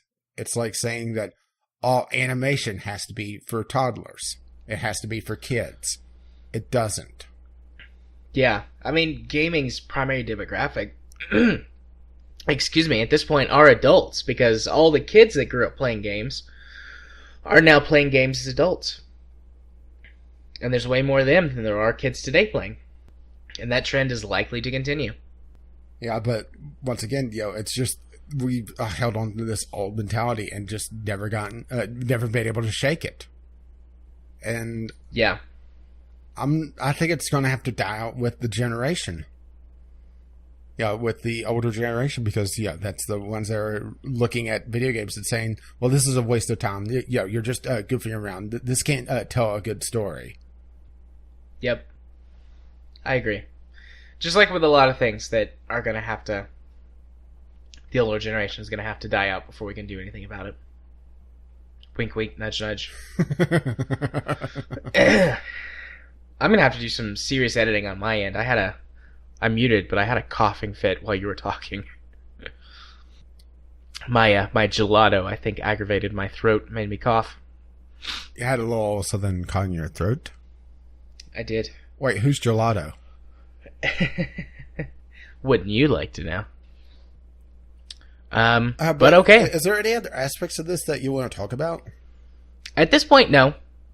I mean, we've got several news articles and things that explain the situation, and then Boogie's video that he put out talking about the controversy for people to go look at if they want a more detailed picture. But I mean, I got all my thoughts out. The gist of what I wanted to say was, I hope that Ubisoft doesn't turn back, because I think that this is the right thing to do. Well, I think, especially Ubisoft Montreal, is that they're detached enough from the American populace that they could hold up that mirror to us and not have to fear being called out too much because they're outside, and that's probably the best way to do it. I feel weird being supportive of Ubisoft. This feels weird to me. Hey, companies can do good things just like they can do bad things. And then they just tend to do bad things. They released the game in a completely broken mess. Yeah. I will say that, granted, this is a trailer, so who knows how the game will look in the end. But it does look like it is rather graphically impressive, at least the trailer. Yeah. And now, does look pretty good. Now the question is, how is the final game going to look? Because, yeah. One of the comments on the trailer video, and I mean, I'm sure it's buried by this point, but it was like something like, that game's pretty good. Or that game looks pretty good. And then it's like from Ubisoft, yeah, it'd be a shame if it got a graphical downgrade, huh? Oh, boy. You better pre-order now. Yeah, because that'll stop the graphical downgrade. I know, but I thought that was humorous. Okay, well, let's move it on to our next news topic, which I think we're about to get to rapid fire mode. Our next topic is Final Fantasy VII Remake and Kingdom Hearts 3 will be launching, quote, in the next 3 years or so, end quote. Yeah, I added this because, wow. What the hell is going on with Square Enix? Who knows? Okay, for the sake of, just the time frame here, Final Fantasy VII Remake was announced in 2015? Mm-hmm. 2 years ago at this point. It was announced at E3, so pretty much exactly 2 years ago now. I would say a couple weeks off, but close enough. Yeah. So, potential 5 years. I would say 4 years. Put it right in the middle of that window. Well, Kingdom Hearts 3 is worse than that, because it was announced in 2013. Well, I would say Final Fantasy VII is worse overall because episodic. Yeah, that's true. So this isn't even just all of Final Fantasy VII Remake. This is the first episode of the Final Fantasy Remake, and who knows what the development time is going to be on the other parts of it. So is it going to be, okay, you get Final Fantasy VII Remake Part 1 on the PlayStation 4, you get the Part 2 on the PlayStation 7, and you get Part 3, shit, we just pulled a valve. It's just... Part 3 never. Yeah, Square Enix, what the hell is going on with them? Don't know, man. Probably internal issues, I'd suspect. Well, didn't they also just shut down the Hitman series and handed it off to the developer that's actually working on that? They did. Just a few weeks ago. That didn't make the talking, unfortunately, because there wasn't a lot to talk about on that. That was just more Square Enix stupidness, and we had stuff to actually talk about that time around. Yeah, they handed it off.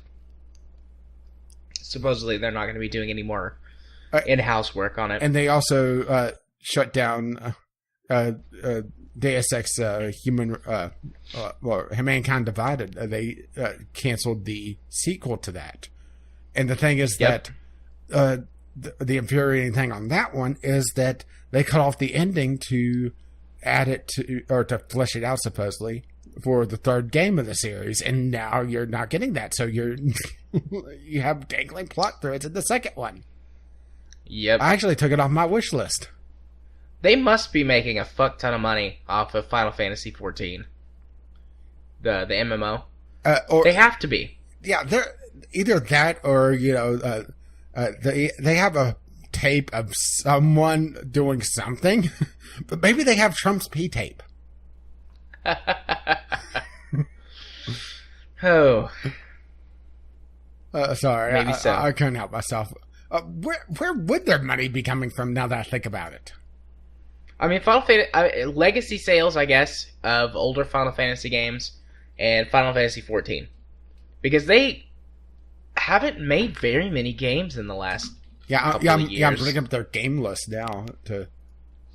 Well, they've had Final Fantasy 15 come out recently. I mean, that's probably the big moneymaker lately. I didn't even know Final Fantasy 15 was out. I'm very out of touch with that series. It's on consoles. Oh, that's right. It did come out on console. Duh. It came out at Christmas, didn't it? Yeah. Silly me. Yeah, let's see. Square Enix. They have Dragon Quest 11 coming out. And let's see. Okay, here's Automatica. Nier Automata. I didn't realize that was Square Enix. Okay. Am I on the right thing? Yeah, it's a list of Square Enix games. So. Did they publish Nier Automata? Yeah, it must be. Because they didn't make that game. Yeah, maybe they've gone to pretty much a publishing line, because I'm just looking here. Published by Square Enix, developed by Platinum. I just wanted to make sure on that, because I was pretty sure it was Platinum, but I wasn't 100%. Yeah, it looks like they've gone to pretty much a publishing house. Just look at the game list. Well, you can make a lot of money doing that, so look at I guess Valve. That's how they're... Yeah. I guess that's how they're doing it. Well, Life is Strange. Yeah, that's from several years ago, though. Yeah. They're actually, even publishing-wise, there's not a ton from them. Granted, they have a few things coming up. I'd say they get a lot of money off of legacy Final Fantasy sales. Oh, definitely. Well, and also, since they just had a Final Fantasy release not too long ago. I mean, there's your money. Yeah. And they also have some major series on here as well. Yeah.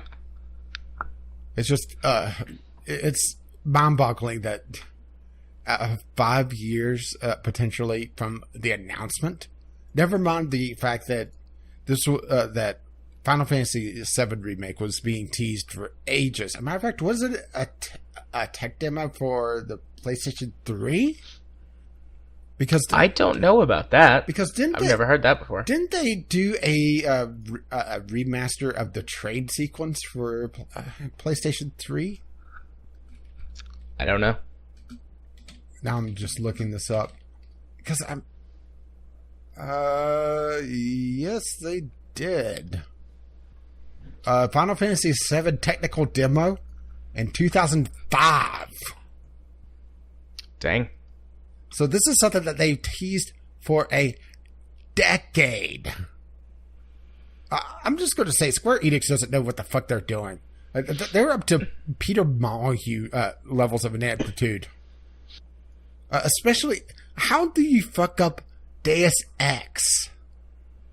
I mean, really? Other than... they did it. Other than what they're doing. And the fact that, even just the teaser for Kingdom Hearts 3 was in Kingdom Hearts 2. Yeah, which came out many, many, many years ago at this point. Yeah, and how many games back on the series now? Go ahead, get the list out. Oh, you want me to pull the list back out? Yes. Because it's hilarious. Okie dokie. Uno momento, por favor. Besides, you're already having to do some heavy editing here. Why the hell not? Yeah, have some more.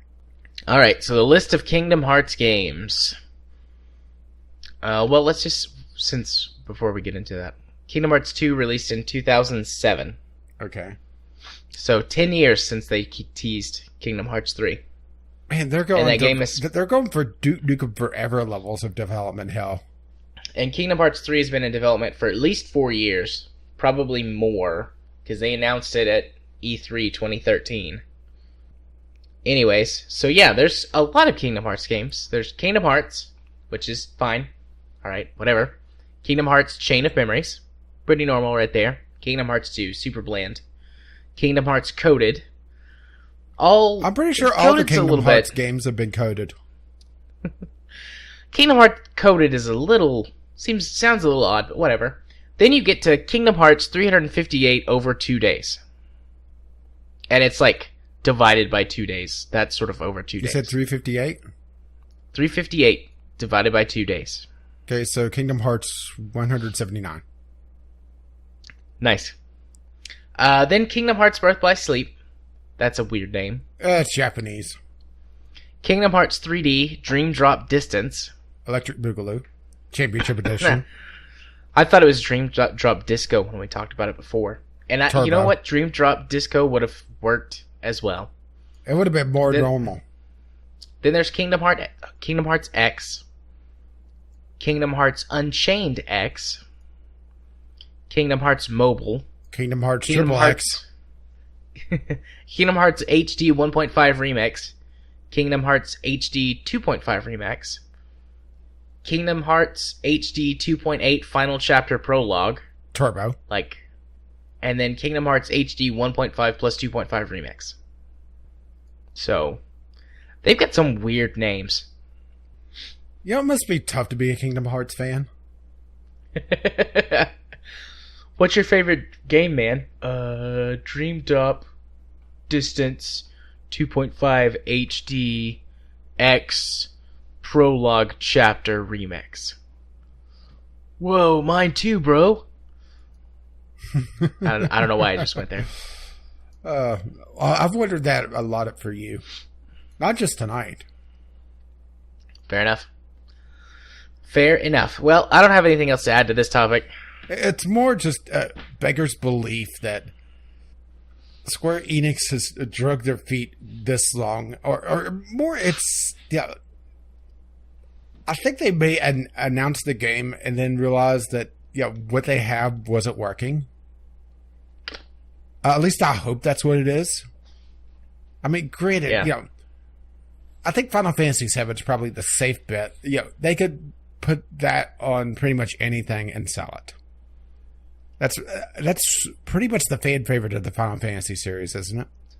Yeah, for the most part. I mean, there's also plenty of people. What was also the first Final Fantasy to really hit it big in the United States. I realize it's not the first popular Final Fantasy, but it's the one that I remember seeing television commercials of. I don't remember any of the other Final Fantasies having commercials. Before that, I should say. Of course, afterwards there were, but it's one of those that it became more of the public consciousness, more of the public awareness of JRPGs. That's where Final Fantasy VII came in. And of course, Kingdom Hearts, the bastard child of Final Fantasy and Disney. One of those games that makes you wonder, how the hell did they talk Disney into this? Magic. And also money. And also money. Makes you wonder, just how are they going to cram Star Wars into this now? Because, that's in the House of Mouse. Maybe that's what's taking us so long. They're going, oh, we got to add Marvel. We got to add Star Wars to this. They're having to rebuild the whole game. Maybe. That actually is a good point. Because, there's only so much room in a game like that. Well, before you start, getting worlds that have absolutely nothing to do with the storyline whatsoever. And you just end up having just blank map space. I'm looking at you, Shadow of the Colossus. So maybe they are trying to work in more properties as Disney, eats up more and more franchises like EA does indie developers. That's actually a really good possibility. Yeah. Still utterly stupid, but still. Because at some point you have to just call it, because then you do hit Duke Nukem Forever problems where that's actually one of the reasons why Duke Nukem Forever took so long to come out, was that the developers were constantly trying to add new technology and was chasing that cutting edge of technology. But the thing is that unless you're developing it yourself, you're always going to be lagging behind. Yeah. So, we ended up talking about that a lot longer than I thought we would. We did. So, next on the list, what do you want to do next? Let's go ahead and talk a little bit about Divinity. Okie dokie. Next on our topic list, Divinity Original Sin 2 exits early access in September. Yeah, well, this is mostly on the list because we are currently going through the Divinity Original Sin and have constantly hit issues with it. Yeah, It's more, we have an issue every recording session. Yeah, it's more of, okay, what's going to happen this time? And we've had some interesting things. Yeah. And I really hope that Studio Lorien actually spends the time to bug fix this game, because I've realized that a CRPG is incredibly difficult to bug test because it is a very complex game. But damn. Yeah. The connection issues that we've had, the syncing issues that we've had, the sound issues that we've had, the dropping connection issues that we've had. It's just...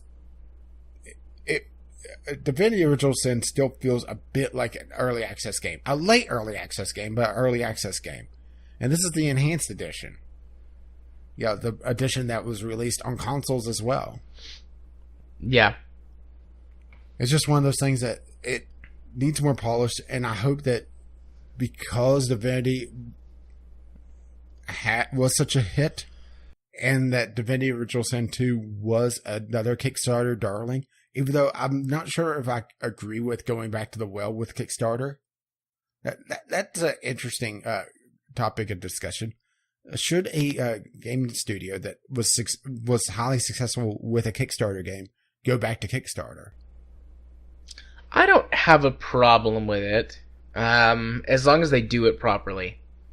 Yeah, true. That is a big thing, is that Studio Lorien, they do let you know what's going on. They do let you get feedback on the game. It's not like a lot of these other games that just have a successful Kickstarter and then just disappear. Yeah. Which honestly ends up hurting pretty much everyone, because it makes people back off of doing more Kickstarters, because I got burnt here. And maybe that's part of the mindset of, okay, it feels like I'm buying the game and essentially pre-ordering it, even though it's something completely different, but it's still that mindset of people are used to paying for a game months ahead of time now, and they're treating Kickstarter like a pre-order instead of a funding. Yeah. Have you looked at anything for Divinity Original Sin 2? Not really. A little bit, but I mean, I do want to play it, and I don't want to know the issues it's having in early access. Yeah, I've only looked a little bit at it. It does look like there's more mobility to the combat, which I'm not sure if I like or not. There's a lot of abilities that allow you to move around the combat, move around the battlefield a lot quicker than Divinity Original Sin. Granted, it's still a CRPG. It's still turn-based. It still has that slow combat, but it's a lot more movement-based now. Granted, sometimes that's a good thing. Because our playthrough of Divinity has been a lot of really exploiting Medora being a badass, really. Yeah, she completely saved us on our last recording session. Couldn't have done it without her. Yeah, talk about just beating the hell out of someone. Okay, our strategy: heal Medora and hope she doesn't get killed or charmed or frozen. Yeah. This is going to be a very short topic, isn't it? I think so. We thought that this one would be a little bit longer, but this one's shorter. Yeah, well, this one is really just more about what we hope of Divinity Original Sin, because we've had issues with the original, or with Original Sin, I should say, because Original Sin isn't the first Divinity game. Actually, it's far from it. It's just the resurgence of the Divinity franchise. Right. I am happy to see it coming out of early access, though. I hate when games stay in early access for forever. DayZ. Yeah. Or like a dozen games I took off of my wish list today. Or I think the bigger thing is games that stay in early access and just go silent. Because that's even worse. Because you have no idea what's going on. Yeah. And I have so many games that I've gotten review copies of that I've gotten in bundles that had a couple updates in early access, and then the developer just is gone. And either they pushed out the version as, okay, this is the final version, take it out early access, or, it just stays there. And I have some games that were really showing promise that just are, dead. And it's very upsetting because, there's some games that I really wanted to see developed more. Yeah. And that's I agree. That's the downside of the early access program, is that it makes it a lot more transparent of games that have that promise that could do a lot better, but because the developer doesn't have the expertise or they don't have the sales, that's actually a big one, is that the sales of the game just aren't there to fund the development. The game dies, and you end up with this dead game. Yeah. Yeah, that was most of the games that I removed. Like, if an early access game was still receiving updates, fairly recent updates, I'd leave it. But if it hadn't been developed, or if they hadn't received an update in a while, just get rid of it. Or even any news updates whatsoever, because that's the other thing. Yeah. As a matter of fact, there was a couple that I was interested in that's gotten complete engine overhauls because the engine that they were using either was limiting them, or the new version of Unity is very shiny. And no, I'm not just very shiny. I'm not just commenting on KSP on that. There was actually a couple other games that had done complete overhauls in Unity. It seems like Unity is one of those game engines that attract a lot of developers that sometimes have no business being game developers. Yeah. Have you noticed that as well? No. I don't think so. Well, let's see. Slowdrive was made in Unity. Yeah, I guess there are. I think it's just the ease of using Unity and the fact that for a certain amount of units, it doesn't have a royalty to it. So you'll see a lot of these card farm games that are, you load them up and it says Unity Personal Edition. Yeah. Because Unity has a free version, right? That you can use? Yeah, and it also has an asset store. Yeah. As a matter of fact, there is the term Unity Flip. Yeah. Or Unity Asset Flip, I guess I should say. So it's one of those things that it's a very easy engine to use. There's pre-made assets that you could just put together. So someone that's not particularly skilled could make a game that is passable. Maybe. I mean, there's a lot of people that made games that aren't passable. And they usually end up on Jim Sterling's channel. Yeah, they definitely do. Okie dokie. Yeah, we got a little off topic, didn't we? We did, but that's okay. What else is new? What's our time?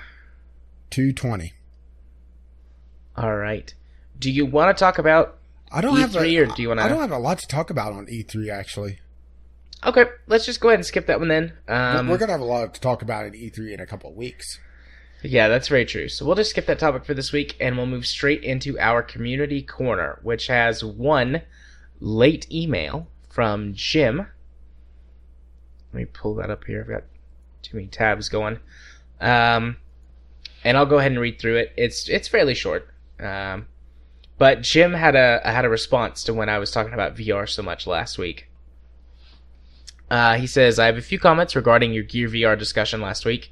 In response to the field of view limiting, PC VR titles generally don't limit it beyond what the headset is capable of displaying. It has an FOV of around 90 to 110 degrees, which might be a bit wider than the Gear VR. This gives you approximately scuba mask field of view. I think 90 to 110 is wider than the Gear VR. I felt like the Gear VR's max was 90. Well, and a lot of stuff would limit it to less than that. Well, you could always just sit down and figure it out. Yeah, I could. I just haven't gone through and done that yet. Continuing, the exception is that a few games like Eagle Flight reduce your field of view temporarily when turning to reduce simulation sickness. They also don't have as much of a tendency to block your field of view by static elements. I think this just comes down to the limitations of phone hardware for VR systems. Not only are they limited by the hardware, but thermal limits are even more imposing, so they have to tune it so it doesn't overheat or burn the battery too fast. This is probably also why they omitted the charging port on the Gear VR. It would have caused too much additional heat. That's a good point, is that I didn't think about it generating, well, at least some heat. It really depends on, how much, power it's pushing through. Yeah. Because if I'm using my quick charger, my phone does get slightly warm, but not very. But, it's in it's in an enclosure. It's not just an enclosed space, it's an enclosure. Yeah. Maybe it just comes down to it needs some sort of ventilation. Even if it's just a passive, using the heat to ventilate the system overall. Yeah. I also didn't think about the charging port producing heat. But that does make sense. He continues, when you discuss resolution, it's worth pointing out that the S8 is already a 1440p screen, which is a higher resolution than the Rift or the Vive. However, the apparent resolution of VR can be dramatically improved by temporal subsampling, as well as supersampling and then scaling the image down. This allows people with higher-end video cards to tune up the quality beyond normal settings. And I think that part goes back to the power or the horsepower limitations of a phone. Because, it does have a 1440p screen, but you can't do any of those things. Yeah, it's a phone. The graphics have to be a lot lower because it's a phone. So, going back to the heat issue from the previous paragraph, that could be a thing too. I mean, the S8 Plus has got a pretty stout CPU in it, but running it at full speed would heat up that little brick on your face even more. So I'm just imagining that too. You turn on super sampling and the Gear VR just bursts into flames. Immediately burst into flames. It's like, oh, this is pretty good. Wow, and then you burn to death. Wow, the effects on this fire is amazing. The immersion is so good. Sweetie, can you turn the AC? It's a little warm in here. Wrapping up, he says, once eye tracking and foveated rendering, I'm not sure what that is, are in products and software, it will dramatically reduce the load on the GPU. This will not only make desktop VR better, but will be even more critical for mobile VR, which has a tighter constraint on processing power. Okay, foveated rendering, I just... behold the power of Google. It's essentially just the quick glance at the Wikipedia article. It is an upcoming video gaming technique where it essentially makes what you're actively looking at using eye tracking a higher quality and lowers the quality of what you're not looking at. So think of it as a virtual level of detail. That's interesting. That's pretty cool. Yeah, that's an interesting way to do it. Because, your eyes, what you're actually focused on is what has the most detail. And then the farther out from that you get towards your peripheral vision, details start to become less prominent. Not blurry's the wrong way to say it, but, your eyes not focused on that. Level of detail is a good way to put it. Yeah. Granted, it's, if I take my glass and I move it to my peripheral vision, it doesn't suddenly get hexagonal, but it's the same basic idea. Yeah. That's pretty cool. There's already some, like the Kinect was able to do eye tracking for certain games, which made those interesting, like Forza and things like that, where you would look, the camera would shift, and it wasn't even turning your head, it actually would track your eyes. But it was a little flaky, honestly. It was cool for a little bit, like, wow, this is cool, check this out, and then it's like, okay, actually sometimes it messes things up, and suddenly I'm staring to the left or to the right, and I crash. Yeah, it's sort of like using the gyros in the DualShock 4. For some things, it's neat, but overall, it's still in the gimmick territory. Granted, since I'm using it through DualShock for Windows with my PC, I don't have any built-in support for it, so it's all what I set it up for. So I'm sure that there's games that use it really well. It's just I don't have access to them. Yeah. And I realize eye tracking gyros are not exactly the same, but it's the same basic idea of something that can be useful, but it has to be done really well. Yeah. Cool. Well, thank you for your text letter, Jimmy Jam. He sent me a message on Steam like, did I miss? I was going to send something in, but did I miss it? And I was like, no, we're recording. You should send us a quick email so that we have something for Community Corner this week. All right, so there we have it. And, question of the week. Now that we know where some of the KSP crew went to, Valve, what do you think they'll work on? Groove, Kerbal Strike, Kerbin Offensive, or KSKO. Groove, Half Kerbal 3. Groove, Left for Kerbal 3. I think Groove is just trying to get in trouble now. do you feel like he's just trying to be a bad boy, trying to get it so that I'll kick him out of my world colony? Maybe so. Groove, you do realize that the only way you leave is, technically you're not leaving, you stay behind, but parts of you do leave. I mean, to be fair, do you really need both lungs? Or, that is a very useful kidney. I have someone that I'm sure could use that. Or I could just sell it. Groove, don't make me break you down for parts. I'll make you into a hat. Granted, it'll probably be a shoddy hat, but still. It'll smell like jambalaya. No, Ray. And give someone radiation poisoning. Ray's a jambalaya, even worse. And that's a good question. Okay, Groove is a Kerbal on his avatar. Is he stained like a pinkish colored from all the jambalaya now? Maybe. I haven't thought of that. This is going to be a very fancy hat. Anyway, back to the questions. Chemist. Games. Very insightful chemist. Kyle. Steam optimization and possibly a KSP2. This masoning. And Groove. The Steam... and Steam in multiple language. Oh, wait. Which, if you don't get that, the big patch for Kerbal Space Program was pretty much localizations. And Jim, I would love to see them make a VR Kerbal-like game with good graphics. Squad still exists, so that might be a long shot. And honestly, have you ever seen the augmented reality stuff, or some of the mock-ups people have done for the HoloLens?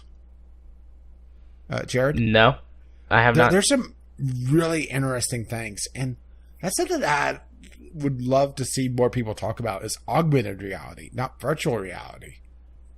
There's one video I saw where it was, all the ones I looked at recently were Kerbal related, but it was the ship just hanging there in virtual space, and you're able to look around it and walk around it.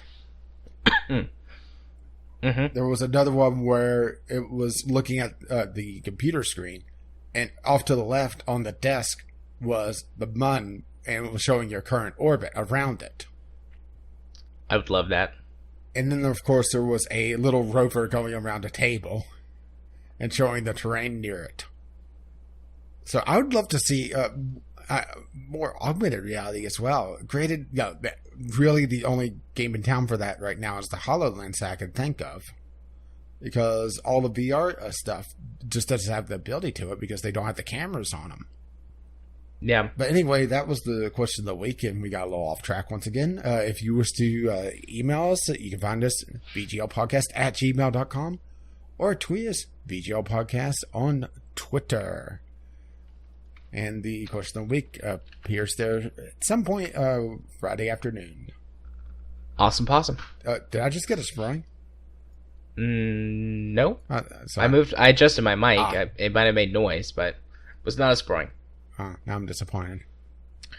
Well, let's see if we can undisappoint you by going for a round of Steam Discovery Queue. Well, Do you want to cue the music this time? Yeah, let's hit the music. All right. And that's interesting right off the bat. Granted, it doesn't look like a particularly good game, but it looks pretty. The Long Journey Home. I'll drop this on the list for you to look at. Sounds familiar. It has some very, very pretty screenshots. I'm not sure what the problem was with it is, though.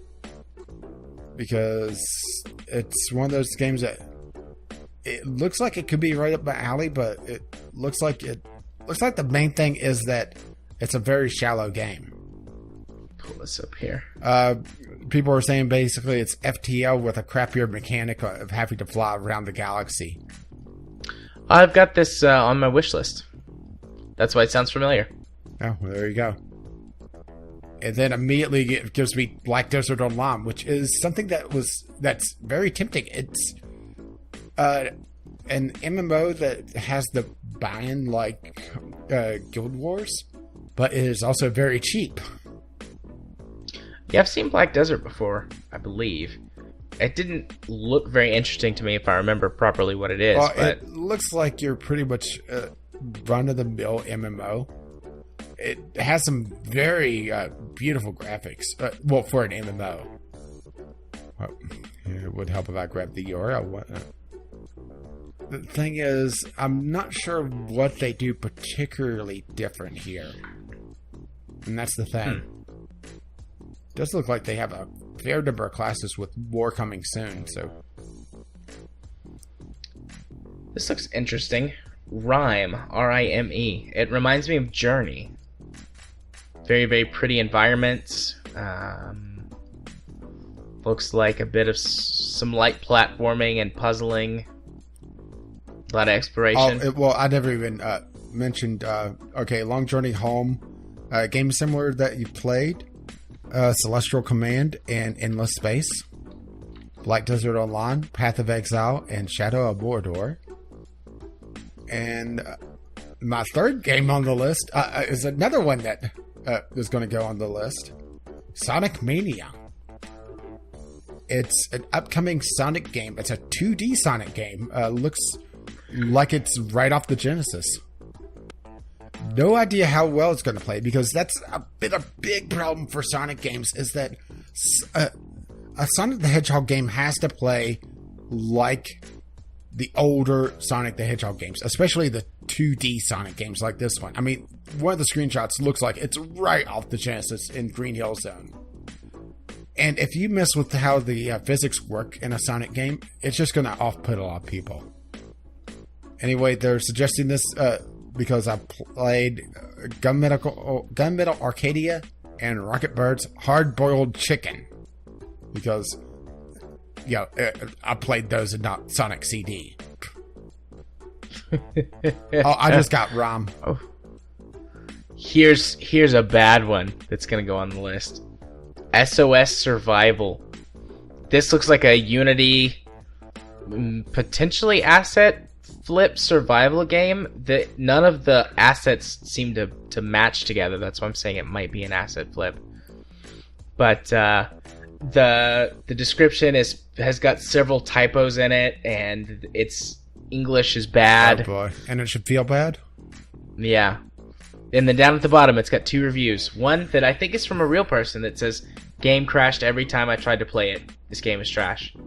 And then one that I think is a fake review that says, "This is a great survival game that's always improving with each update!" Exclamation point, exclamation point. Glad to be a part of the early stages before it becomes a huge game! Smiley face. Can't wait to see what else this game has in store. Worth the buy. Go to that guy and see just how many games he has. It definitely looks like hot garbage. Alright, I will open his profile. Because if he has like 3 games, odds are he's like a friend of the developer, if he's not the developer's alt account. This profile is private. And there you go. Let's see. Here's one that I have no idea why it's on my discovery queue. Elder Scrolls Online Morrowind update or upgrade. I don't have the base game. Why is this here? Maybe they're trying to tempt me because they know that I really liked Morrowind. It's like, hey, this is probably the only chance you're ever going to get back to Morrowind. You can go to Morrowind in one of the Skyrim DLCs. Unfortunately, they never put it on sale, so no, I can't. The cat game. Do you like cats? Then this is the perfect game for you. Oh boy. I don't know what this game is. There are screenshots of leaderboards and cats and a bathtub or a shower. It looks like the cat's upset because it's about to get a bath. And a couch sleeping, or a cat sleeping on the floor. I wonder if the trailer will help me out. Okay, well, I got one last one. Danger Zone. Highway to the danger zone. That cat is lifting weights. Well, anyway, Danger Zone is essentially the crash mode out of Burnout. Yeah. I mean, I'm pretty sure this is from the same from some of the developers. And I've heard a few things about this. The main problem with this is that there is one level. So you're constantly running the same map over and over and over again. That doesn't sound very fun. And it's a 13 game. I mean, I'm still going to put it on the list because it... Yeah, if you want to crash things, well, here you go. And maybe they'll add some more levels, but probably not. I mean, and that's my discovery queue. This is the last game on my list. Vertical Strike Endless Challenge. Flight game. Flight-based action game. Looks like they've spent all the time modeling the airplane and forgot, they actually did a world. Speaking of Highway to the Danger Zone. This looks very reminiscent of Ace Combat, what some of the older Ace Combat games, but with better, more modern graphics. You call that modern? I said more modern. Ah. It's cheap too. 20% off right now for $4. Normally it's $5. Did this game just come out April 2017 or April 28th, 2017? It's recent. Yeah, it's already a daily deal. I'm putting it on the list. I don't care if it turns out to be bad. I might just buy it. $5 or $4 is really cheap. Looks like people are saying it's essentially the endless survival mode of the old Ace Combat games. However, this game doesn't have mouse support. Not a problem for me personally, but it may be for others. So definitely a gamepad game. Or flight stick. You just want to whip out your stick. Yeah, I do. I always want to whip out my stick. That's the end of my list, though. Yep, I hit the end of mine. What is our time? 2:42. 2:42. Well, if we wrap up now, we'll probably wind up at the 250 mark to 255 mark again. Do you want to go another round of... Well, I already put 4 games on my list, and you have 4, so I think that's plenty. Okay. Then let's just wrap up Besides, for a few minutes. We're going to just have a glut of content in a couple of weeks, and people are going to be complaining about having too much of us. Yep. If they aren't already. Yep. So, we'll go ahead and move on to the portion of the podcast where I get to go first, and that's where we talk about what's on our channel. Still, Divinity. This is the last week where that it's like every day, or close to every day, I'll be all caught up to where you last had the series, and so then I'll start releasing them 2 a week, or maybe there'll be another big gap, and then I'll release a whole bunch at once. Who knows? I've been recording some Let's Play stuff and working on a couple of reviews to have up in the coming weeks. I don't know if I'm gonna. I think reviews are gonna be more sporadic. I thought about trying to do one a week, but it takes a lot of time to do a good full review, and I actually want to do better reviews that have more editing and things properly done to them instead of just like a generic gameplay background over the review. So that takes even more time. And I'm really working hard on this Let's Play series, which I'll go ahead and say what it is because the first episode should come out next week. I'm doing a Let's Play series, like a full Let's Play series of Naval Ops Commander. Oh my. The latest update to XSplit allows it to properly capture emulation windows. So the captured footage actually looks better than it looks on my screen when I'm playing. And I don't know why that is. They're both in 1080p, but I don't know, maybe there's just something it's pulling it directly from it. Maybe my monitor's a little too big and it's being stretched out a little too far, something like that. But regardless, it looks better. And I've got the first few episodes done already. The first two, it took me a little bit to get the audio balance just right. I thought I had it good, and then I recorded a series of episodes, and then I went, that's a little too loud. So the first couple episodes are a little too loud, but after that, I've got it ironed out so that things are nice and easy. We're going to do a full playthrough using the British, because that's actually the only faction I've never beat the game with, despite the fact that I've beat the game, 10, 15 times. So we're going to do the Brits, and that's going to be fun. Hooray, fun. And one of the first reviews that I'm working on, I'm also doing a review of Naval Ops Commander, just because I'm spending so much time with it.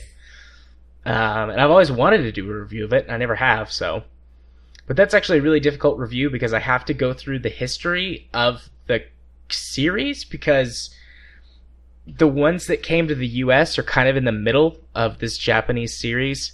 So, and even then, you still have to have the context. So, there's a whole 1,000 words dedicated to. So, I guess you need to know about these other games for some of the things I'm about to say to make sense.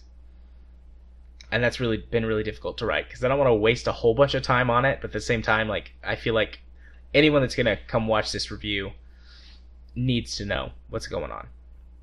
So I'm struggling a bit with that. The other reviews and Let's Play stuff I've got planned is for some of the games I've been getting from Keymailer. And I really want to dig into whatever the Xbox game was that I got. I can't think of it right off the top of my head. That one thing. Yeah, the one with the controller and the thing. Yeah, the one with the controller and the thing and the stuff. And the memory cards and the... Trulon the Shadow Engine. Oh, yeah. That I want to check that out to see if it's any good, because it's on Xbox. Not sure how I'm going to really record any of it, though. I might not and just talk about it on the podcast. Actually, I think that this is stupid, but it would come in handy for this, is that you can stream games from the Xbox console to a PC. And then I could just record using XSplit or something. So that might work. If it's any good. But, so that's what's coming up on my channel the next couple of weeks. And if you want to find that stuff and you're not subscribed to my YouTube channel, you can look me up. I'm Gaming Psychologist on YouTube. You can find all my things. Eventually, I'll get a custom URL, but right now my URL is still random. And break every single one of my annotations to you. That Absolutely. I can't fix now. But I'm not doing YouTube that is yet. Being utterly stupid. I'm not doing that yet. One day, hopefully, I'll have enough subscribers and viewers that I can actually request the proper custom URL, because the automatic system doesn't give me what I want. Oh my. But anyways, yes, if you want to follow me in other places, on Twitter, I'm at JMA4707. I tweet about all kinds of things. Some of them political, some of them games, some of them food. What have I been tweeting here lately? Just kind of about random stuff, actually. Just things that are happening in my day. Oh, don't worry. I'll poke you and get you on the political side of things again. Indeed. If you want to watch me stream games, which we're doing every Friday night right now, you can do so over at twitch.tv/jarthur4707. I do another podcast called Straight as a Pretzel, where we talk about cute boys and cute girls. And also gender and societal constructs and sexuality things. It's a really interesting show that started out originally as just a funny thing to do, where we talk about fuck, marry, kill with celebrities. And we've actually got some pretty serious topics planned for the coming episodes. So I'm actually really enjoying it. Not that I don't enjoy this podcast, but there are certain aspects of my being that, while they come out here, I can't really focus on them because that's not the point of the show. Plus, it also gets you away from me. Oh, that's for your benefit, though, because then you don't have to deal with it. Yeah. But anyways, it's called Straight as a Pretzel. The episodes go up on my YouTube channel, as well as it has its own RSS feed, so go check it out. And then finally, if you want to be my friend on Steam, I accept all friend requests from all kinds because everyone seems to be really cool so far. I haven't met a not cool person to become my friend on Steam from the show. And my Steam username is jarthur4707. And if you wish to let them know exactly what episode of the podcast you're coming from, the password for this week is Keelhaul. Keelhaul. That's a good one. Since you were talking about being a space pirate. Yeah. Awesome. So what about you, buddy? Well, I'm still fighting to get the replacement for Halo working because, well, I alluded to this before, but I was all set up, ready to go Sunday night, started to record, got to the opening cutscene of a game, and the initial handoff from the game to the full motion video or the cutscene or whatever you want to call it worked fine. When it handed off again to the actual game to get to the game engine to start playing the game, it crashed my video driver. And I was sitting there at a black screen. And I was displeased, as you may expect. And it was just one of those things that, okay, I'm a little tired already. I'm also a lot frustrated. I'm learning my lesson from Halo, and I'm just stepping away for the day. I've already missed a week on this time slot. I can miss another day. And so I'm going to try again tomorrow night. And I also have a backup game. I'm not going to say what they are just yet. I mean, you already know the primary game, but you don't know the backup game, Jared. Okay. So I'm going to try again tomorrow night and to get the A slot up and running again. B slot, RimWorld. I'm at 80 episodes now. What the fuck? And the game is desperately trying to kill me now. In the last couple episodes, I have the volcanic winter still ongoing. Then I have a toxic fallout. And in the episode that I just rendered, that will go out before this episode goes live, I have a cold snap. So it is negative 25 degrees Fahrenheit outside. The game is desperately trying to kill me now. And on top of all this as well, there's a poison ship. Fun times. Yeah. Like I said, the game is trying to get rid of me, but I'm too stable at this point. What will kill me is, if I don't end the episode or end the series myself, is a drop in my base. And I don't know why this particular series, I haven't seen any drops in the base. Usually by now they've happened. And I'm probably just damned myself, haven't I? I suppose we'll see. Damned yourself to success, because the game will never end. Oh, trust me, I have a plan for the ending. I've already started research for the win condition. Nice. But, okay, C slot, Divinity, it's coming back. First episode should already be out. It's uploaded. I just have to set it and set the tags on it. So Divinity's finally returning.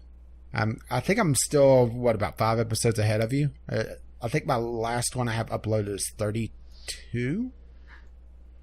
Let's see, Dev Co-op EP 32, yeah. Yeah. You're still a few ahead of me, but I'm close now. Yeah, so we should be able to sync up in the next week or two. So, Divinity is coming back. In the Sunday Sampler, I have a few promising things. Matter of fact, I've gotten a few really good things, or at least really good looking things. So I guess we'll see how that goes along. And if you wish to see all that, including this podcast, you can find that over at Gaming with Caffeine Rage on YouTube. And, Once again, just looking at since I was on my YouTube channel, I just saw I hit 150 subscribers again. This is like the third time. I'm expecting everyone to leave again, and I'm going to drop back down to 145 again. But that's the way things go for me, it seems. And if you wish to see me complain about how things go for me, see the segue? Well done. You can find me over at Gaming with CR, where I don't complain nearly as much as Jared, but yeah, it's up there. And once again, if you wish to contact us, you can find us on Twitter, VGL Podcast, or you get emails, vglpodcast@gmail.com. If you wish to help pay for this absolute madness, our Patreon is patreon.com/VGL Podcast. I realize we don't get outraged nearly as much to help fund a Patreon, but it's the thought that counts. And if you wish to see where those thoughts are located, if you're not on our RSS feed already, you'll find us over at vglpodcast.podbean.com, as well as iTunes, Google Play, or where other better podcasts are located. Our intro and outro music is On the Ground by Kevin McLeod. You can find his music at incompetech.com, as well as our Discovery Q music. Speak while I do not, but we're at the 3-hour mark, so what the hell? Doobity doo. And as always, as his lovely music starts to roll across my and voice. That's On the Ground, not doobly doo. Bye-bye now. And I just screwed you up. Nah, it's fine. Bye-bye.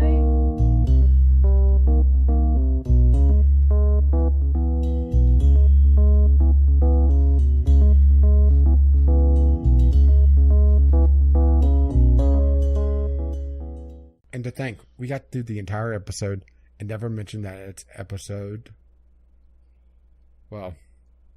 69. I didn't even notice. But I guess I did now. Yeah, but it's too late. Episode's over. Yep. Bye-bye.